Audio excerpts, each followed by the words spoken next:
As we start here, I did got it's half full and the other half is in my belly. Hey, Susanna and Desmond. Adrian, I'm glad you're on. I was thinking of your question last time about sales funnels. And I just had one other, or about written conversion. And I just had one other thought for you, which I have to see an example, but it's just another potential thing and other people could run into this is it's also possible to try to bite off too much in one part of the sales funnel, right? So you could shorten your whatever the next step is that people might do. There's an example from that's always stuck with me from Andy Jenkins that he shared like 12 years ago or so, but he had a tapestry site for e-commerce, sold tapestries and ranked on Google to get traffic that way. And one thing that really helped him was when he had the innovation to put a link on his homepage near the top that said first time tapestry buyer, click here. And it's always been a great concept that I remember he shared, and it really worked well for him. Because first of all, lots of people, especially at that time, were first time tapestry buyers, especially on the internet, right? E-commerce was more new. And so plenty of his visitors that applied to, and then it was like directly geared toward them. And it felt like he knew where they were at, and then it had them taking action, which is another little lesson or heuristic there to keep in mind is that in general, when you're prospecting and or doing sales between the traffic and the conversion part of your business process, this applies in dating too, pretty much applies in human relationships, is we often want another person to take an action and make a decision and so forth, right? We wanted them to buy our thing or whatever. And so we need to stimulate, right? Something, right? We could just sit at home and hope that they just do it all from scratch. Of course, we don't do that. But then the other mistake is to think that it constantly consists of pulling and pushing them in one direction and kind of pulling and pushing greater than whatever the resistance is and overcoming their resistance, overcoming their objections. Instead, how you guys can all have a mental model that you use that's very relevant for getting clients as well, not just making website sales, where what you want to think of doing is stimulating the environment, stimulating the person in such a way as that then they take an action towards you and then, or toward take an action along a way that's going to be helpful for the whole situation that you're trying to achieve, the sale and so forth. And then that action that they take might not be buying, or it might not be buying everything you have to offer. So what does that mean? You can then either, and this is a little bit looking at opposite, the way I've shown you in terms of thinking things through, you could just sit there and do nothing and just hope that they continue all on their own to buy, which of course is silly. It's about as silly as doing nothing in the first place and just helping people find out about and buy your product. So you don't want to do nothing, but on the other hand, do you want to only pull and push them? Do you want to provide all of the kind of motive force, especially given that people are not rocks or physical objects? They operate with minds, right? Which is something we'll explore further today. I'm going to give you additional concepts of how minds work in ways that we wouldn't have thought of before. But given that people are minds and how people's minds tends to work, you can't really, if you have by default without realizing it, if you have a kind of background mental model of people or traffic as like objects that you need to pull, attract, push, whatever it might be, but where pretty much you're the force acting upon them and trying to get them over obstacles and get them through the maze to buy your thing, that overlooks something about how people's minds work. Instead, instead of course doing nothing, but also instead of just pulling and pushing and navigating them through obstacles and objections until they buy, think of it like how do I stimulate the environment, stimulate people so that they'll take an action towards you, at which point if that action, which is often not a full buy yet, or even if they buy something, they might not buy everything that you want, such as if you're doing SEO splitting, then you want to do another action that might stimulate them to take another action towards you. And you can also picture this in dating. And it doesn't matter whether you are dating or not. The more you understand dating, even if you're done with it forever in your life, parallels sales in a whole number of relevant ways to the point where it's pretty hard to understand one and not the other. And it's pretty hard to misunderstand one without misunderstanding the other. And certainly with dating, if dating in your mind consists of cajoling, pushing, pulling, attracting, but it's all about the force you're exerting on somebody else and getting them over objections and obstacles so that they get to your goal, then that's not a relatively effective way of influencing people. Again, instead, you want to have this basic background heuristic of how do I stimulate the environment? How do I stimulate people? What do I say? What do I do? What do I put on my website? Where do I put it? Meaning, where do I place the ad and so forth? What do I rank on Google and then, but then what do I have in my title? What do I have in my website? So that I get them to take an action, but where they feel like they're choosing to take it, right? Which is different than just moving them somewhere, right? If you get someone to go meet you, or if you're dating and you get someone to come and dress up and meet you on a date, then you got them to come and do something, right? That unless they felt really pressured, ideally they would feel like they're choosing to do that. That doesn't mean they're choosing to date you or hop into bed with you yet, but it does mean it is ideal if you did something, you talked to them in such a way, you invited them and so forth, to where they are choosing, to where they want to come on the date, right? Or they want to click on the thing in your website. If it says first time tapestry buyers, it's not just that you're like, click here now, right? And it's like they're just being pushed. They're viewing themselves as like an object just going along. They're going to tend to hesitate before the sale, right? The more actions that they feel like they're taking because they want to, the better. And by a rule of thumb, about 3 of those actions will tend to lead to a sale or them hopping into bed or starting to date you or whatever, right? So again, have that mental model where they're not just doing something you want, but they're doing something that they feel like they're choosing to do because they are essentially choosing to do it. And if you just insist and cajole and pressure someone into going on a date with you, you can see how that isn't going to do a whole lot for you, even if they show up on the date, right? You might feel like, oh, that keeps me in the game and it gives me another chance. But fundamentally operating that way is going to cause a lot of failure and might just fully blind you and block you from having things work. Because suppose that the only way you'll ever get someone to really date you or buy your product is if they make 3 choices of their own accord towards you. If you have to stimulate them or talk to them or give them 3 little offers or links or whatever, right? Where they choose to take an action. They choose to come on a webinar, right? Like we do, right? They click on a link. Even if they choose to read a sales letter, but they're choosing to do it, right? You interested them in some way, and that or at least they start reading, right? Reading a whole sales letter is not necessarily one action. Reading the next paragraph is you have to keep them reading each new thing. So anyway, that can, I think, help everyone a lot. Just that one thing might be worth the whole webinar is just to fully view things that way. I think one of the reasons why it can feel hard to ask for the money for some people in some situations, or keeping up with the dating metaphor. And on these webinars where I talk about dating, I'm doing it in order to shed light on sales and business. Again, you can certainly take away dating advice, but again, if that doesn't apply to you, that's the point. It's for the sales training. But suppose that you feel nervous and like it's fraught with failure to ask a girl to like fully start to go out with you or to come home with you.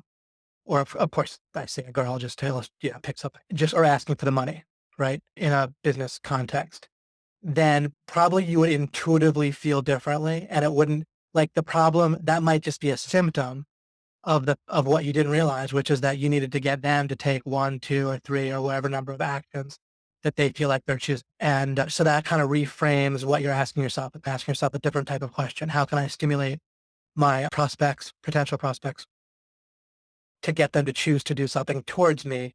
And then once they do that, what's my plan for stimulating them a second time, communicating with them a second way in order for them to choose to do another thing, right? That might be to meet with you. It might be to fill out a discovery form. It might be to email you a certain information. It might be to call you back on the phone. I said, meet with you, right? Hop on a webinar, whatever, right? Hop on a phone call. But what you want to keep in mind, like not just that you're moving them to do it like an object, not like you're getting them on the phone, like having someone go on a date with you or get on the phone with you or meet with you is 2 different things, even if it looks like the same thing, depending on whether they're really choosing to do it like they want to be on there. They want to be doing it. And of course, not fooling them like clickbait can do, right? It's not that if you get them to click with one thing and then they arrive at something else, right? Obviously so that's not the same thing. Hey, Isaac, I appreciate that about this in Vegas. Hey, guys, just saying hello. Great. Oh, wonderful, Adrian. Great. The push and pull. Exactly. So that might well be what you're missing. And even the concept of a sales funnel, people can hear that and picture that and have a mental model for it, but that doesn't involve what I just said. And so they actually have the wrong idea of an effective one. An effective sales funnel does what I just talked about. It's a series of communicating in such a way that the other person then feels like and does. When I say they feel like, it's the same as they do, want to do the next step, and they're doing it of their own accord based on your communication, but they're performing an action again that they wanted. Once you view a sales funnel that way, it can be radically different. And that just might not be information a lot of you or some of you might not have had. And so now you have it. And sorry, it's hard to think of everything. That's why I do a number of webinars and stimulate to think of things to fill in and explain. But that's one of the things that I feel at this point so much a part of the conversion process that it's a reason why I won't always guess right of what will convert, but I have the meta process where I'll pretty much always get there. A little bit like if you're an anthropologist visiting foreign cultures, you might do all the wrong things at first when you visit a whole new culture if you couldn't find a way to just get told ahead of time exactly. Or you might even talk ahead of time to some people and find out like how do they act in China or whatever. But there's probably just a whole slew of things that even if you tried to find out, you wouldn't have realized to ask or think of.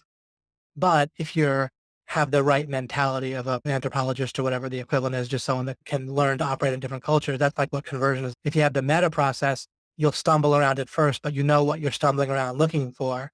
And eventually you will get the sense of what they're looking for in their culture and you'll interact with it. Whereas someone that somehow just didn't get the concept of other cultures or just felt like there was one, like they, even if they could intellectually affirm, oh yeah, there's other cultures, there's other ways to view the world, they feel like there's one way of looking at things, right? You can imagine that where some people are so immersed in their own culture, they just feel like that's right.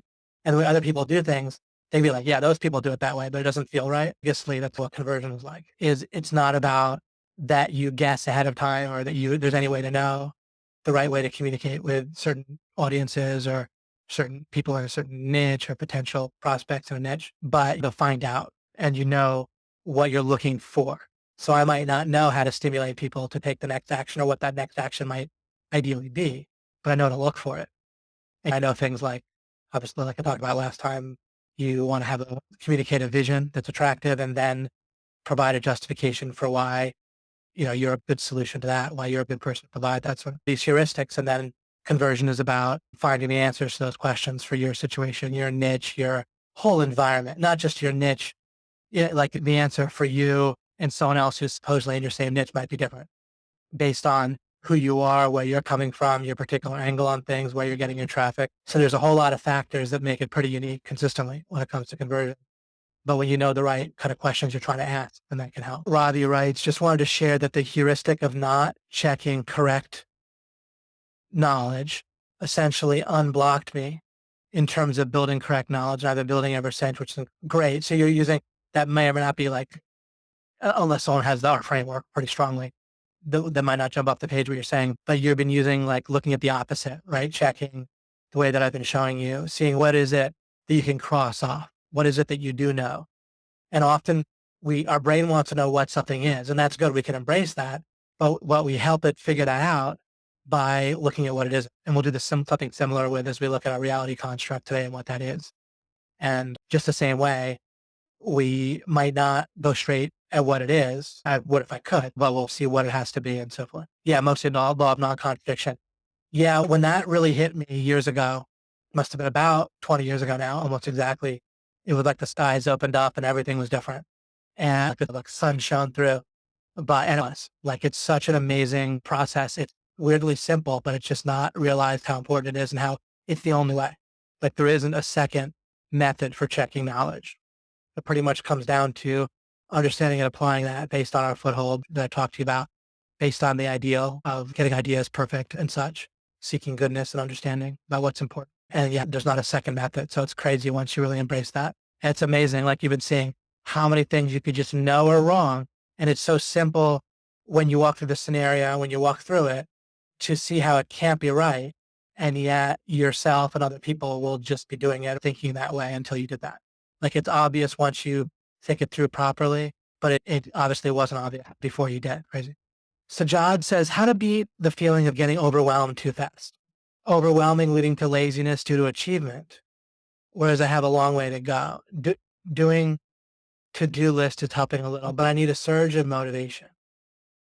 So let me think here. You might mean something by overwhelmed that's slightly different than what I might think.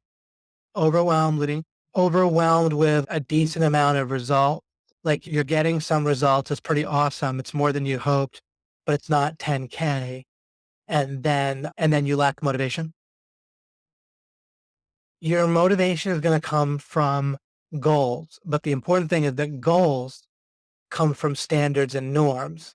And those tend to be invisible, but you can figure them out by looking at where your motivations are. And the way to change things in our mind is to figure out what's correct by seeing what isn't correct. Yep, every achievement makes me feel overwhelmed, but I need more. Does it feel like overwhelmed with how am I going to fulfill this client, Sajad? Or does it make you feel overwhelmed with, wow, this is awesome. I've accomplished so much. This is so great. Okay. What you're doing is you're having a conflict in your mind. You have two different things in your mind that conflict.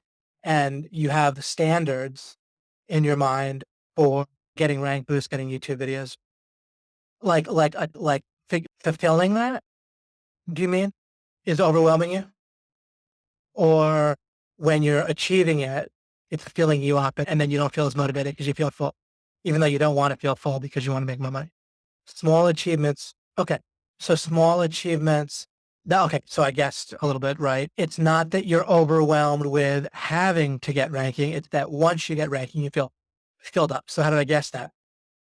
It's again, because my mental model is essentially right, at least in the meta way. When your standards and norms that are in your mind, not you, right? They're in your mind, part of your reality construct currently, part of your what's in your mind is going to be, when it comes to money, I've mentioned this before, but it's going to be pretty similar to the money people were making when you were growing up, in essence. Or it's possible that's different. It's possible. It also is like your peer group, people that you feel like are peers, either early on or now, whatever. And the reason you can have conflicts is because of the conflict, when you're absorbing these different standards and norms. I talked about this last time as well. Standards and norms get absorbed. Our mind looks around at what's the analogy in the environment, meaning what's our peer group? Where did we grow up? What were the houses like? What was the neighborhood? What were the incomes like when we grew up? Our mind looking for what's a normal circumstance related to this. Again, our peers, where we grew up, those are sorts of things that set norms that our mind is looking for. And that's like analogous to us, right? Gives us a sense of who we should be to our mind. I don't mean like ultimately correctly, but like this is how our mind works. And it'll look at that and without telling us, it'll do this automatically and it'll come up with a sort of averaged out archetype or whatever of what our standard, what's normal, right? But so what the standard to reach is, what feels good, what feels right, what feels motivating. And everything I'm talking about now is totally central to understanding your mind and other people's minds. There's a few other things that are essential, but this is one of the major things. Unless you have standards and norms front and center in your understanding of your mind and other people's, you'll constantly be missing a major part of what's going on and you won't be able to navigate very well what's going on. Sorry, just also see what you're writing here. I was so frustrated with SEO before. Now using OMG, I'm getting results easier and faster than ever. Just watching things work that I've never thought make me feel like a winner, which I do not want because you feel full. I want to stay hungry, stay foolish. I want to drive myself, feel like a pet. So a few things. I'll continue with the standards and norms thing. But my other little shortcut can be at least helpful to guide you to some degree, which is like the gratitude and curiosity idea. In one way of looking at life, you can respond to everything with either having gratitude or being curious, right? Either things are your ideals and you can feel gratitude. And then to the extent that they're not, you can feel curious. One thing we don't actually need to do is feel dissatisfied in a certain way. So I'll continue. I'll keep talking about standards and norms, so it'll explain all this. The normal way of looking at things, people are running in circles like you're doing without realizing what they're going on. And they come to conclusions like you got to be hungry, you got to be unsatisfied. I don't want to be satisfied. And you can have the best of both worlds once you understand things accurately. Another part of the framework that'll help us is, I'm putting this in a slightly different way than I have in the past, but if it sounds familiar, it should also be a bit familiar or make sense with what I've said in the past. Regarding how things currently are, what you've currently achieved, what current benefits and you have, what building blocks you have, what obstacles you have, weaknesses, strengths, regarding all of it, about what's currently the case. supposedly good, supposedly bad, etc.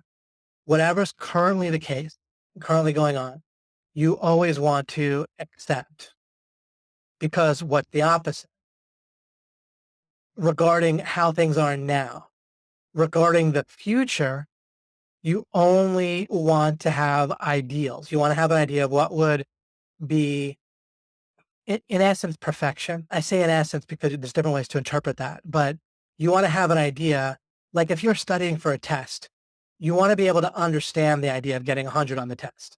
You don't study to get a 92 on a test. You might, you do need to have priorities. So you might not pour all of your resources, time and such, into studying for one particular test because you have other priorities. And so you need to figure out parameters and what the limits are. You couldn't also necessarily never have parameters in which studying for a particular test was not a priority, or else you might literally never get to studying for a test, right? So you want to create parameters that were reasonable given the rest of what was going on. Bear with me on this example because it'll give a good illustration of a number of important concepts. A lack of clarity about how this works with ideals and priorities. Basically, some key concepts here are accepting reality, ideals, and then understanding the idea of priorities and parameters and how those work together. Unless you get all four of those concepts, or however many concepts you call that, accepting reality, understanding how ideals work, and then priorities and boundaries and how those work together, priorities and parameters. Without that whole model right there, with all these concepts working together, all these distinctions, then you're going to have this muddled view that people typically have about goals and how they work. And you end up running in circles a lot, kind of having your brakes on at the same time as the accelerator, like you're feeling. And this, I'm sure this applies to everybody to some degree. And this is going to clarify something I think everyone has some amount of question about. It's fairly recently that I have this much clarity about what I'm talking about here. So it all fits together. Part of the reason I'm using the phrase apotheosis along with crushing the game, to kind of it's all come together. I've reached a high peak with law of implication at this point in terms of my understanding of it. All right. So keeping with this text illustration, you don't study to get like a 92 in the sense of you're going to intentionally study 8% of the answers to be wrong, right? You wouldn't like intentionally memorize facts wrong on purpose and do it like 8% of the time so that you'd get a 92 and not 100. Now, someone might say, I don't think I can get 100. I just want to get an A. And let's say that ends up being a 92, right? That's an understandable phrase for someone to say, or an understandable sentiment. But I'm pointing out one thing it definitely isn't, which it doesn't look like getting 8% of the answer, like on purpose studying 8% of the answers wrong. So if you're not going to on purpose study 8% of the answers wrong, then what does it mean to say, look, I only need to get over a certain threshold. I only want to get an A. Or maybe you'd love to get 100, but you worry that, well, maybe you have other things you have to focus on. You won't be able to, you'll be disappointed, etc. So how do we solve all of those potential problems that can occur? Because one thing we can also see is that it's nonsense to not be able to recognize that in one way you want to get 100 on the test, right? And again, the opposite, whatever the opposite is of intentionally getting some answers wrong, you're not going to do that, right? So there's a certain way that understanding that 100% is an ideal that it doesn't make any sense not to be able to recognize, right? And that's going to apply to pretty much any goal you have. Is now with money, with making money, there is no 100% like on a test. There's no clear amount of money that you don't max out money in the sense of, what would that be? Even $1 trillion a month isn't maxing out money, right? You could theoretically make $1 trillion in one, right? On a test, if it's some kind of test where you exactly can get 100 and no higher, right? There's no like bonus credits or something, then you literally can max it out. In which case you recognize what that would be. And in one sense, that's what you're studying for. Once you have the idea of priorities and boundaries, right? Figure out how many resources you're going to put in, and then it might be relevant to have a sense of why you're studying overall, what you're getting grades for. Do you have to get into med school where you need like a 3.7 GPA or whatever? Or are you just trying to get into law school where you need less GPA? Whatever your other life considerations are, whatever threshold you're trying to get over, you take a look at it all, and then you eyeball what are the parameters, how many resources I get, how much resource I'm going to give for this test. During the time that you do put time into studying for the test, and this is all related to your business, Exactly. I'm just illustrating it to this kind of easy to see example illustration. And this illustration also shows I'm taking through how to think about this stuff, or how to think accurately, and then my background method of looking at the opposites and stuff. During the, let's say the parameters is you are gonna, you might say, as long as, like, no matter what, I'm gonna get to bed by 2 a.m. tonight. And no matter what, the test is, let's say, at 10 a.m. I'm gonna go to bed at 2 because I need sleep. Up until then, I'm going to study. Ideally, I'll stop studying early because there's some other things I'd like to get ahead on.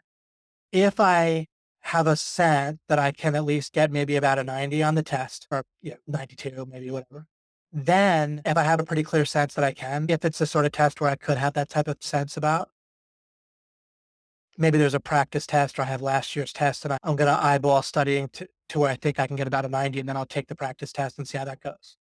And if I can take the practice test, if it's 6 p.m. right now, if I can take the practice test by 10 p.m., then I'll see, and maybe I'll get like an 85 and I'll review a few more things. And then it's pretty clear that I might get a 90 or 95, and then I'll stop. And that might only be 12 midnight. At that point, it still might be better to sleep based on other things that you might know about learning instead of studying something all new or doing something that, but then maybe I'll sleep. Maybe I can actually wake up early in the morning and get a few things done before the test.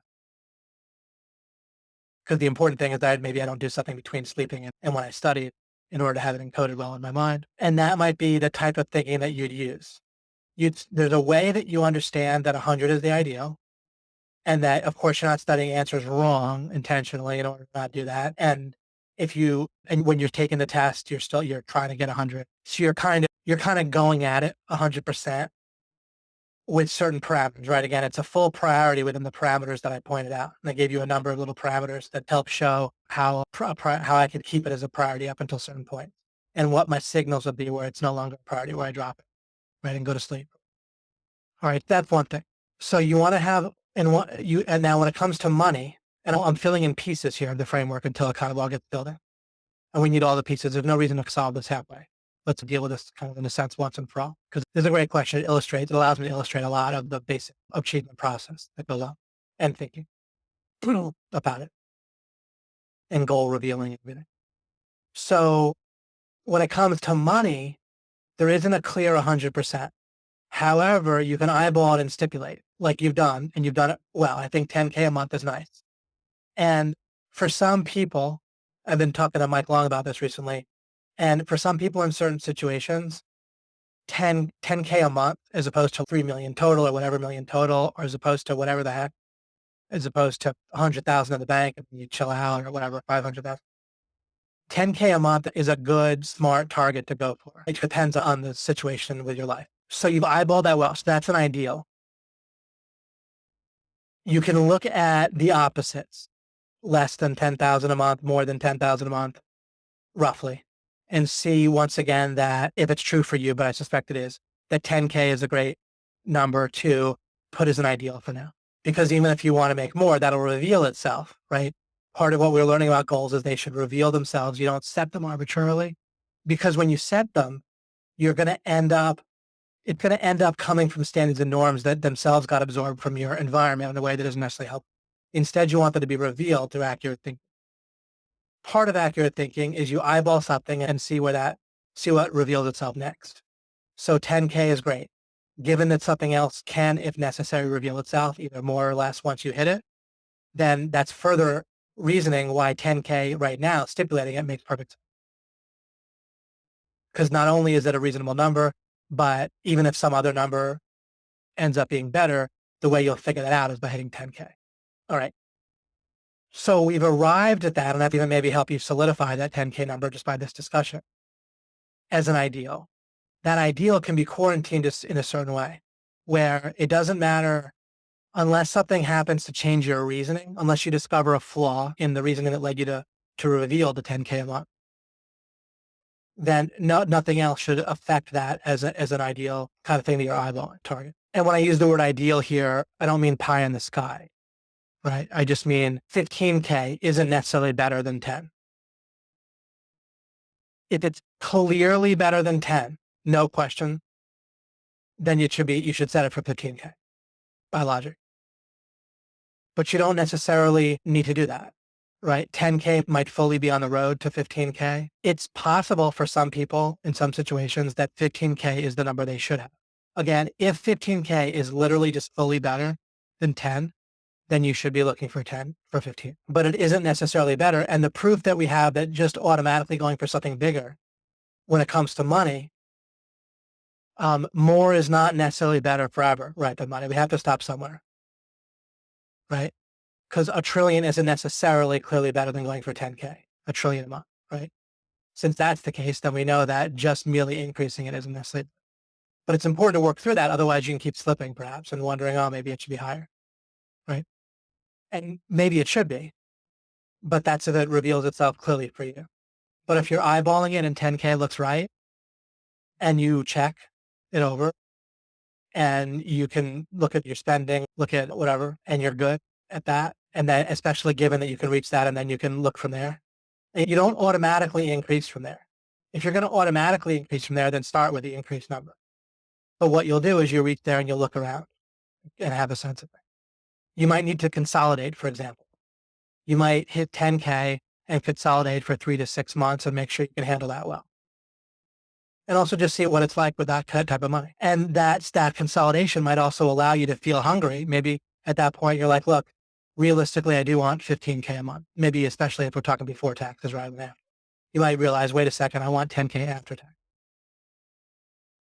There's a neat little hack, by the way, that might help some of you with feeling not bad about taxes, which is if you say, look, I need or want to make 10K a month after tax. Then it doesn't really matter what the tax rate is because your goal is just 10. It means you have to work a little bit more, maybe if the tax rate's higher. But still, it can be very doable. And so it's not a big deal. It's not like something to get too upset about. It's not like fundamentally keeping you from your goal, whatever the tax rate. So for a lot of you, that may work really well. I was talking to someone recently where it hit the spot for them, and it should, like not just as a psychological trick, but it's for them, it's a great plan. 10K a month after taxes, not even to make, but to like budget for. And then if they make more, great. Then they start getting ahead, right? But if you're spending 10K a month and no more, which is not the same as making it, I'm just giving something similar just to give a sense of different ways to think about this. If you're going to budget for 10K a month, this would really be someone who's making more than that, right? But if you say, look, I'm going to budget for 10, then anything you make gets you ahead. But if you budget for 20K, then you get a lot less ahead, a lot slow. It's a lot slower, right? You can accumulate 10 months like ahead, right? A lot faster if you're spending 10K a month than if you need to spend 20K a month. Ah, that's good to know. Thanks, Edgar. I'll pop up there. Okay, I'll check on that later. All right. And this process, of course, it can be a lot quicker when you're doing it for yourself and you have the framework for it. I'm dragging it out maybe a little bit because I'm explaining, but one could theoretically check this, go over all my reasoning pretty fast in their head, like by themselves. Once I kind of used to it. Again, it can take some time on this webinar because I want to treat it carefully and thoroughly because this helps with the framework for everything else with law of implication. All right. Now, so standards and norms, we want to look at the conflict there. So we have our ideal, our current ideal. We've checked it over. We're like, yeah, 10K a month, comfortable with that. In this case, let's suppose that it's gross net, it's like net profit from your business, but not counting taxes and so. So just 10K profit. Now, if you feel a lack of motivation, then there's existing standards and norms that are lower than that in your mind, that your mind has picked up. Like I told you, from either your peer group or what people made growing up or something like that. Some place in your life, some group of people in your life, some environment where your mind picked up what the standards and norms should be. Whenever your goals don't come, it looks like they're set by you, but they're not. They come from your mind and they come from the standards and norms in your mind. They're just symptoms. Now, so we need a way out of that. And that's why we have this whole idea of thinking accurately, this quarantined area of thinking where we figure out ideal through accurate thinking. And then that's not a symptom of anything except for accurate thinking, right? So this 10K a month ideal, that isn't coming from standards and norms. If it is separately, that's its own thing. But clear, if it came only from your standards and norms, you'd automatically feel motivated to do it. You wouldn't be asking the question. So even if you brought it up, maybe because it's a standard and norm in our community, And so you have conflicting standards and norms. Our way out of that is what we just did. We arrived at 10K a month through reasoning. Now, of course, I don't know your exact situation. I'm pretending that we did it through reasoning, but I gave you reasoning that probably applies to you, in which case we're no longer pretending. If it applies to you, then it is correct reasoning. The reason why it could be helpful, by the way, just to give you more angles to understand what I'm saying, what I'm about to say is not going to conflict with anything that I've currently previously said. It's going to help shed light on it. And it's not a tangent either. If you were to say, wait a second, what if I go for 100,000 a month? The benefit, I'm not saying that's correct, but the benefit to it is it's a kind of hack that may blow apart your standards and norms. So 10K, and this is why you'll hear the advice sometimes to go for a huge goal, way bigger than yourself and so forth. It can, I'm neither advising it nor not advising it. I want you to see how it works within people's normal model of the world without really understanding standards and norms.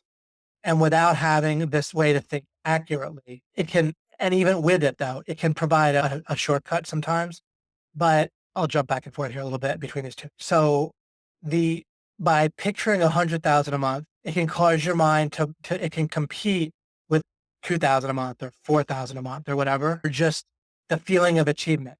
Your mind might not have any number. Instead, it might just feel like you need to make progress. So I've been talking about you might have a different number from your peer group or from your environment growing up, which may well be true. But also, we might be not really driven by a number, depending on your mind, just how your mind works. You might be driven by a sense of feeling of needing to make progress and do stuff each day. Some people, they go to bed and they feel like they didn't do a good job that day. Like they feel like guilty or lazy or ashamed a little bit if they didn't accomplish enough that particular day. That's a fairly common thing. So in that case, the standard and norm is about how much progress you made in a particular day. That is not a very helpful standard and norm. It's better. It can be better than, again, it's an approximation, but that has all kinds of drawbacks in addition to the benefits. So it's like a local peak that's better than some other ones, but worse than where you can be. And yeah, just the drawbacks make it so you really want to get out of that whole way of thinking. If you stop and think about it, first of all, someone can and plenty of people do, can have a feeling of progress on most days. Because most people that have the standard where they need to achieve something every day in order to feel good when they go to bed, and that's a huge motivator for them, a common motivator, they'll find all sorts of ways to run in circles in life, right? Because the easiest way to feel a sense of progress is to invisibly regress in a way that you don't notice yourself, but your mind will help you do it. And then it's like my local peak thing. The easiest way to feel what people want to do is feel like they're climbing up the peak and that they've climbed that day. But the problem is people don't want to go through a valley either. And so they want to stay stuck on their local peak. It's comfortable. They know how to make progress. And so they need to find ways to, without noticing it. And this is when people say, I think I'm sabotaging myself also, if they spot it here and there. But they need to find ways to like accidentally slip down halfway down the peak again. So they get the good feeling of progressing and climbing up. So they keep on trying to invisibly go down and then climb up. And then they feel good climbing up. And so they get their kick out of life and climbing up the same peak over and over. And the only way that it can maintain that is by invisibly slipping down the peak. So people will find ways people that feel like their feeling of progress is from making money. They find all sorts of ways to justify spending and then needing to make more money. They come up with all sorts of frivolous, pointless ways to spend, or that they need money. They'll say they need it to keep score, that for respect, or they'll take yachting or whatever. And I have no one in mind, nobody in mind. It's just when you see the basic heuristic, this is how most people are going to operate. Or sorry, most people find some analogy to this. With a lot of people, it's not money. Why isn't it money? Because for a lot of people, making progress with money doesn't feel easy. It's a different peak for them. They're not on that peak in life. It's not easy to make money. And so they find other ways to sabotage and make progress along the same kind of climbing up, right? It'll be with drama in their life and then making up, right? They'll need that they just want maybe feeling like attention if they got involved with some personal drama and then they find it fascinating, right? And then they communicate and talk about it. And even if they're fighting, it still feels like progress because they're in there, they're communicating, they have people's attention. right? It seems interesting. And you wonder, why do some people create drama all the time? It's the exact same fundamental reason why some people spend money and make it and spend money and make it and find all sorts of reasons why they need more. And now they want to have $100 million. Now they want to have this or whatever. And I'm not being condescending towards any of it. I'm pointing out the underlying heuristic that's leading to that way of thinking. And I am simply not patting my nose up in the air towards it, just explaining it. Of course, it's suboptimal, like that whole, obviously, when you see what's going on, it's suboptimal, but we all have suboptimal things we're working. And like outside, and I also, I'm pretty clear that I figured out a whole bunch of things because I've made certain distinctions that have opened up a whole avenue of inquiry that I've pursued for years. And that other people just haven't made those distinctions in the first place and they haven't pursued it. So I'm way ahead, so to speak, with figuring that stuff out. But again, there's not about feeling superior to seeing someone doing that, not about being condescending ever. But when we recognize that, and something like that's probably going on with you, Sujat, is where it's about the progress, right? Which is generally for people. What we want to do, the real way out, is to find the way to make real progress in life. Once we internalize or have the framework where we can pretty well feel, picture, integrate this idea of the local peaks where life is like these different mountain peaks, right? And it's progress to climb higher.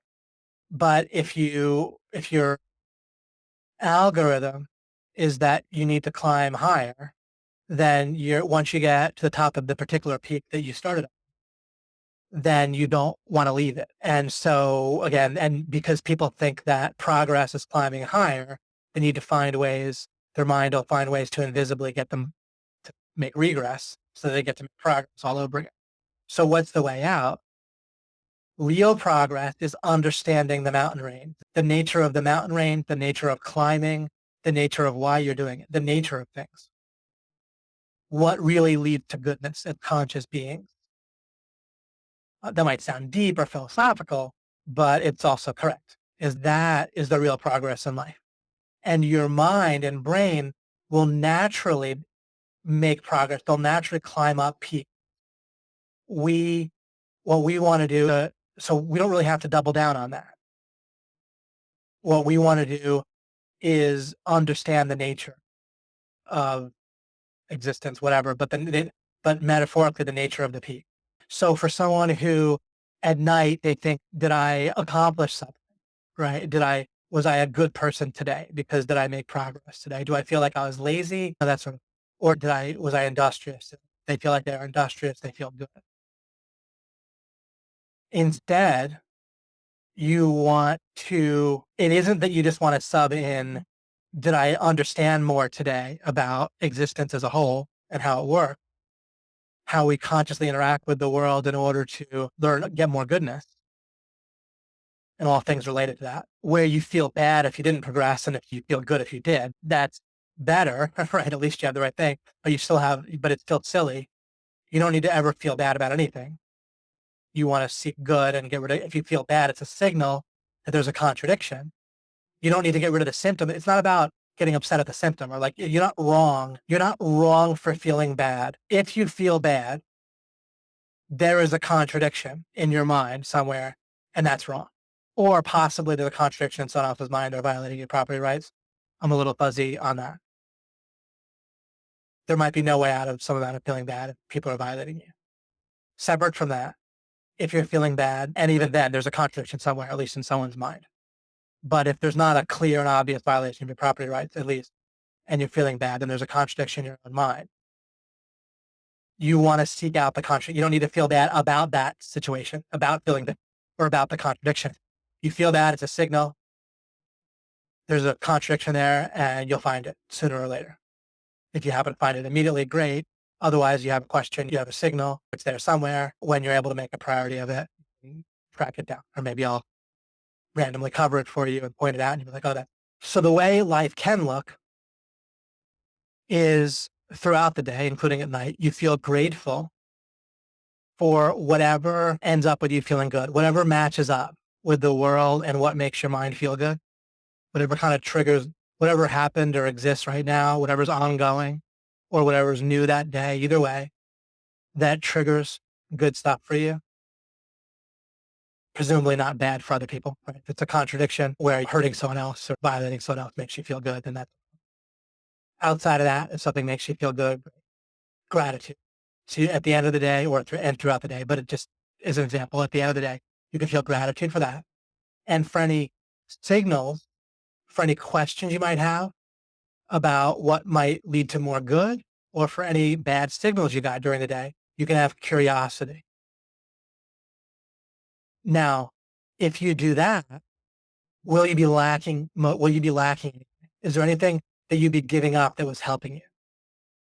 It's going to turn out no. If you're curious both about how to have more good, maybe there's some kind of signals or opportunities or things you're working on that you're pretty sure, like you eyeball it, it's pretty reasonable to suppose it'll lead to more good. You're trying to rank a site, you're trying to fulfill something for a client. You have a potential client can make you more money that you're pursuing, getting better. You're wondering about how to get better at sales process or get some more prospects, whatever. You're thinking about that. You're working on it. Curious, right? That's all you need, right? That curiosity.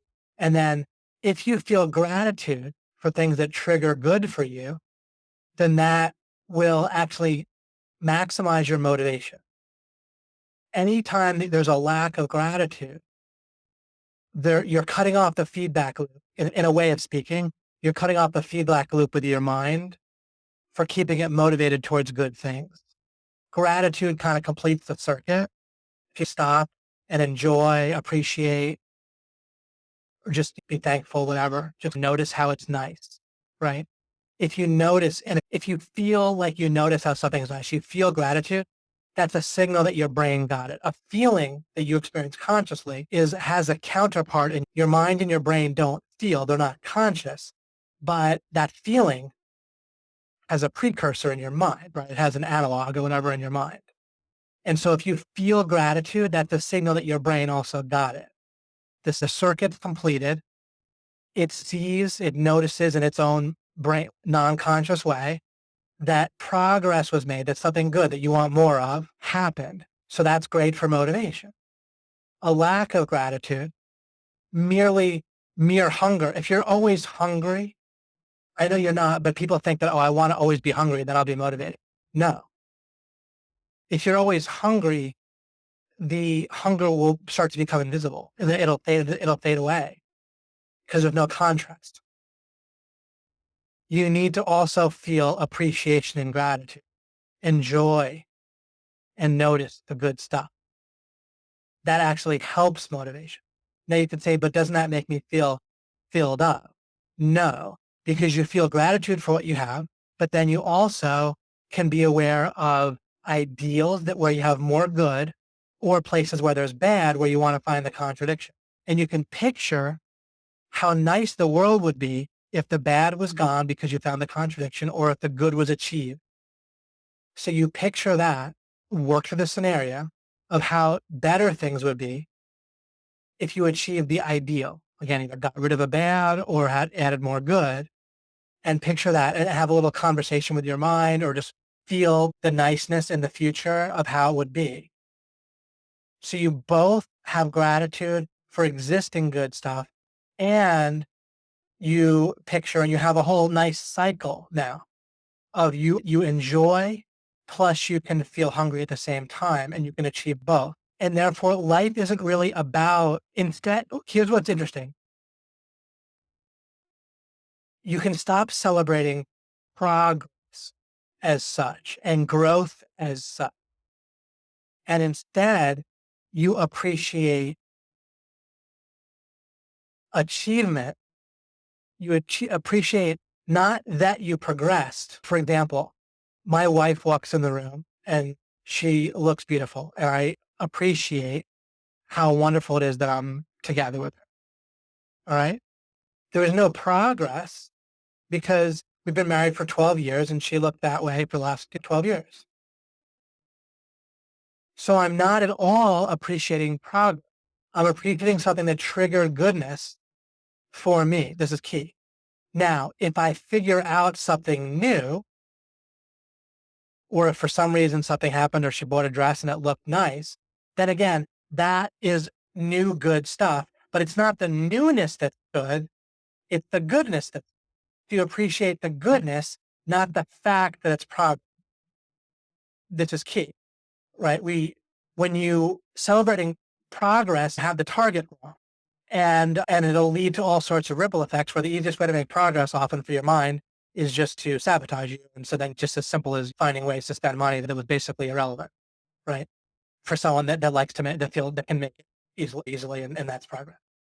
Or creating drama and resolving it, or even not even resolving it, just getting in with it, right? People feel progress, just getting even the fight, even the discussion or the fighting can feel like doing, right?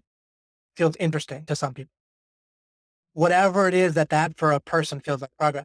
Instead, again, you appreciate, take time and note the good, even if it's the exact same thing day after day.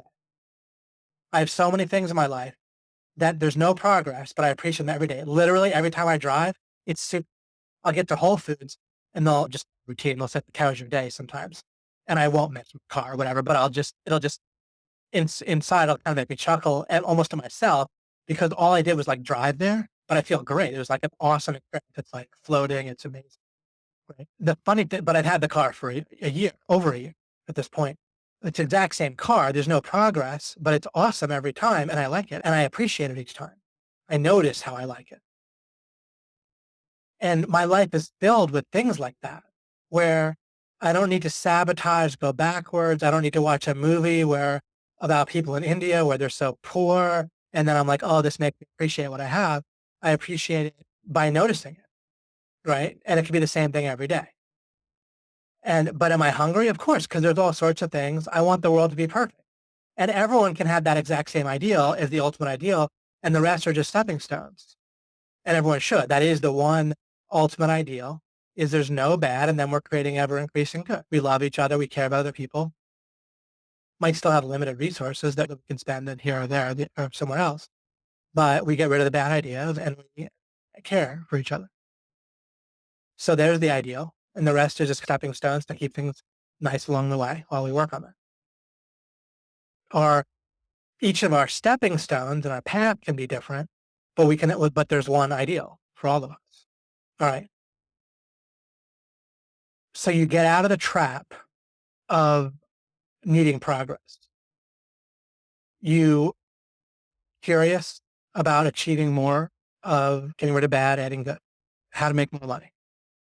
When you picture how it'll be nicer at 10K for you, you'll have more good. They say money can't buy happiness, but there's a curve. And you can get more nice stuff up to a point. There's goodness comes from, I'll get to this, but it's triggering stuff in your mind. And some things that are going to trigger goodness in your mind realistically cost money. Could you reorganize the heck out of everything in your environment so that you don't technically need money to be happy? Perhaps, but that in and of itself is a major project. So for a lot of us, it's going to be quicker and easier to make a certain amount of money. And in doing so, we're trading with other people and providing value that they want, right?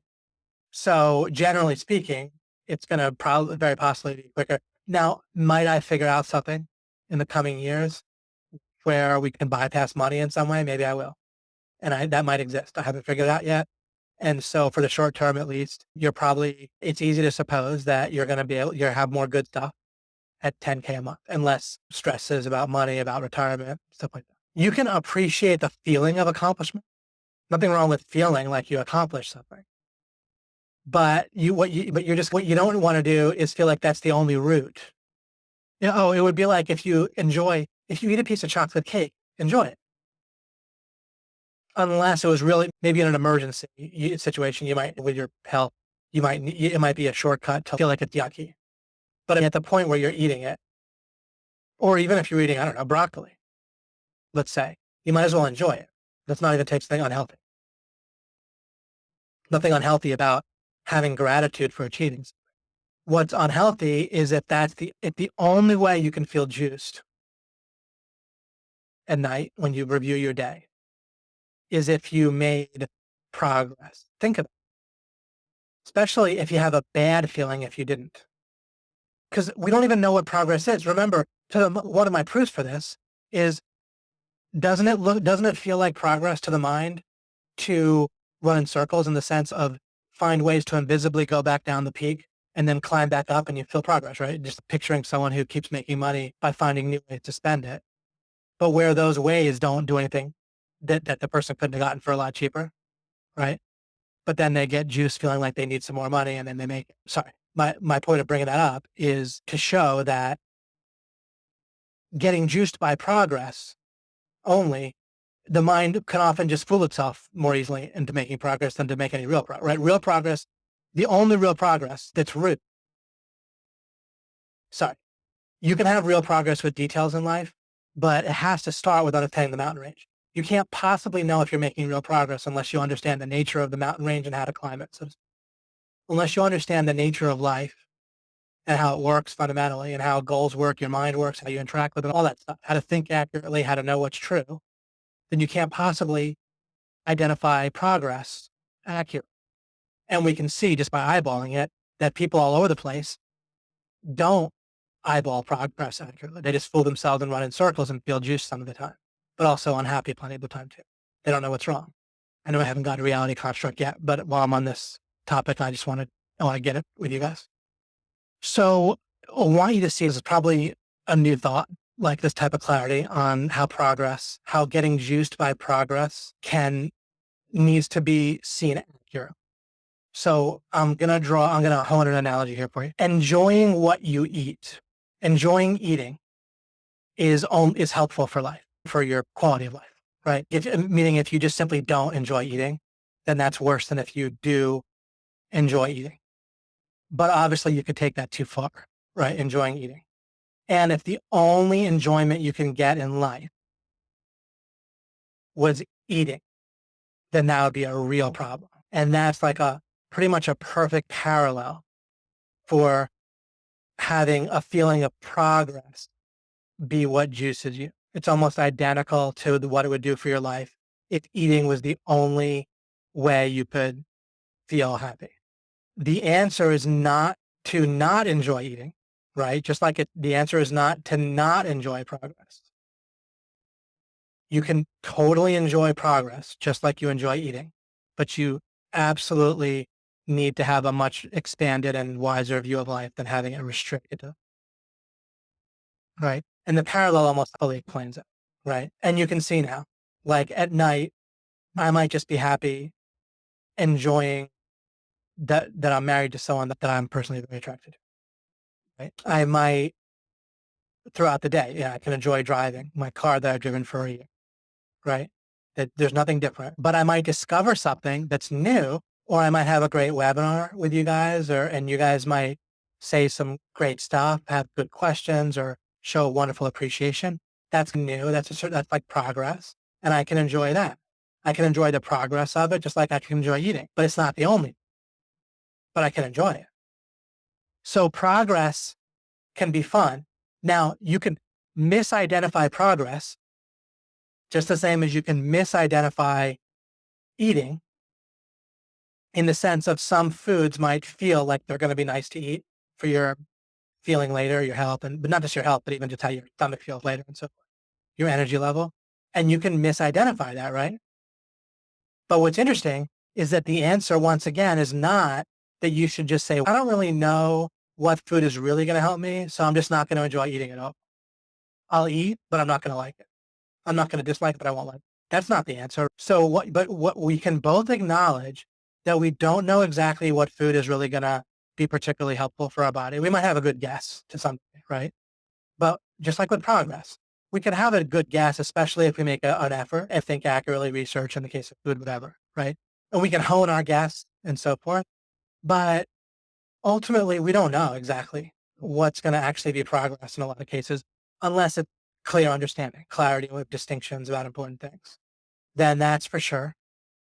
But we don't need to restrict our gratitude and our good feeling to only those times. There's plenty of things. Again, if we have a nice webinar together or even a great webinar together, and I figure out, oh, wow, this is going to be a great model for explaining this topic in the future. That's a nice progress. I don't know for sure. Maybe the recording will get lost. Maybe I'll end up never listening to it, even though I mean to. Maybe just one way or the other, that webinar wouldn't really end up making a difference in terms of progress in people's lives. Others might, but I'm just saying maybe, right? We don't know. But it can look for sure like it. And why wouldn't I feel gratitude and feel good about it?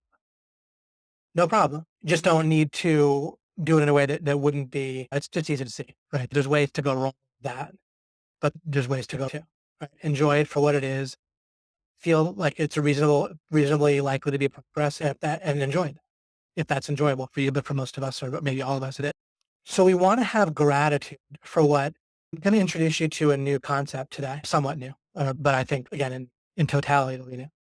But things that trigger goodness for us, like the goodness, we can. So I'll get to the new concept in a moment. It involves the idea of triggering and reality construct. But if something triggers goodness for us and it's not clearly wrong, or if there's a, when I say clearly wrong, if there's like a signal, a red flag that it might be wrong, you might want to look into that. But anyway, but if once it's not hurting anyone, so to speak, not violating anyone, not based on the contradiction, and we or not furthering a contradiction in a way that's going to be hurtful, even then, feeling good isn't the problem.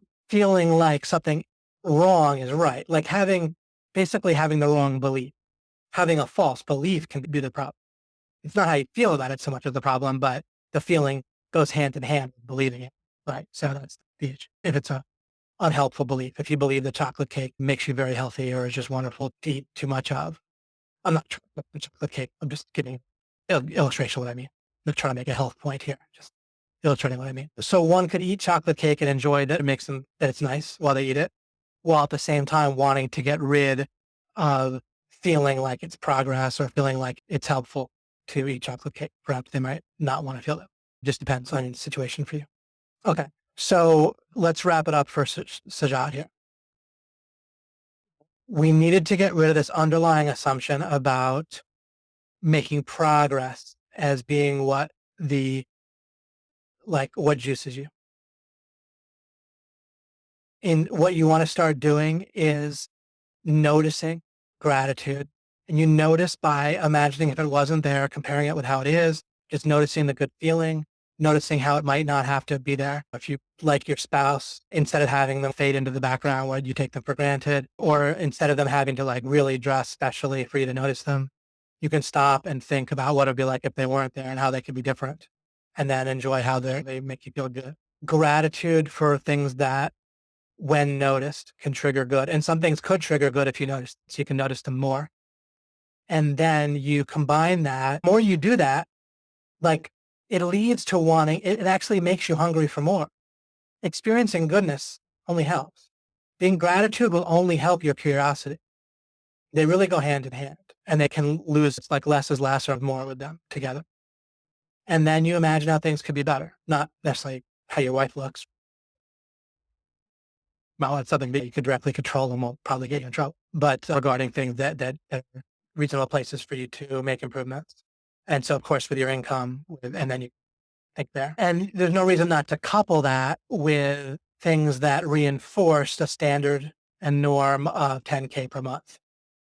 So that's where even standard things like a vision board or just posting pictures of not what you like something that realistically you would, doesn't have to be like a pie in the sky thing that you might buy, although it could. As I started to mention, I don't remember how much I went into. If you start to imagine 100,000 a month, that's actually perfectly plausible way to, if you're trying to get rid of these standards of really low amounts per month, then blowing through it with imagining 100,000 a month may be helpful. That all falls in the category of you figure out using proper reasoning, you figure out what you want, your standards and norms and what goals reveal themselves, right? Or you can do it like this. You could think what goals reveal themselves, what targets, what reveal themselves. Then you think what standard and norm would be conducive to achieving that goal, would kind of go hand in hand with that goal. It's almost like as uncomplicated as it could be. I better point it out. Otherwise people like accidentally misinterpret what I'm saying. So if the goal reveals itself to make 10K a month, then you want to have a standard where you want it to feel normal to make 10K a month. So I realize that's basically like almost a restatement, but there's two different things. A goal of 10K a month is different than it feeling normal to make 10K a month. They're related and they're the same target in a sense, but one's a goal and one's like a feeling of normality. Right? So anything you can do to make it feel normal. And if you make 50K a month feel normal, that may be a way. Oh, because you have your thing you figured out and now you're trying to transfer it where it's encoded and integrated into your actual mind. right? Your mind is like a real thing that's either encoded one way or another way. And so the norm in your mind is not theoretical. It's like neurological, right? I mean, it's a concept, but that concept is hard coded, right? With actual connections. And so you want those connections to get connected up the way you want, right? In reality, in your real mind, real brain. And so that's a matter of how do you do that? What's the strategy, right? And your mind, and how does that happen? Your mind gets standards and norms from the environment. And it looks at the environment for what's normal, what's average, what's similar to you, right? Or that's why OMG does it for you in a set, right? And where you have an environment of people making that much or a lot more in some cases. But you also don't want to have a competing sense where your mind is saying, those are OMGers, but I also identify with this group of people over here who are making a lot less and they have very different standards and norms. So then you want to start to, in a way that has nothing to do with being condescending or superior, you want to distinguish those people so they're not your peer group, to your own mind.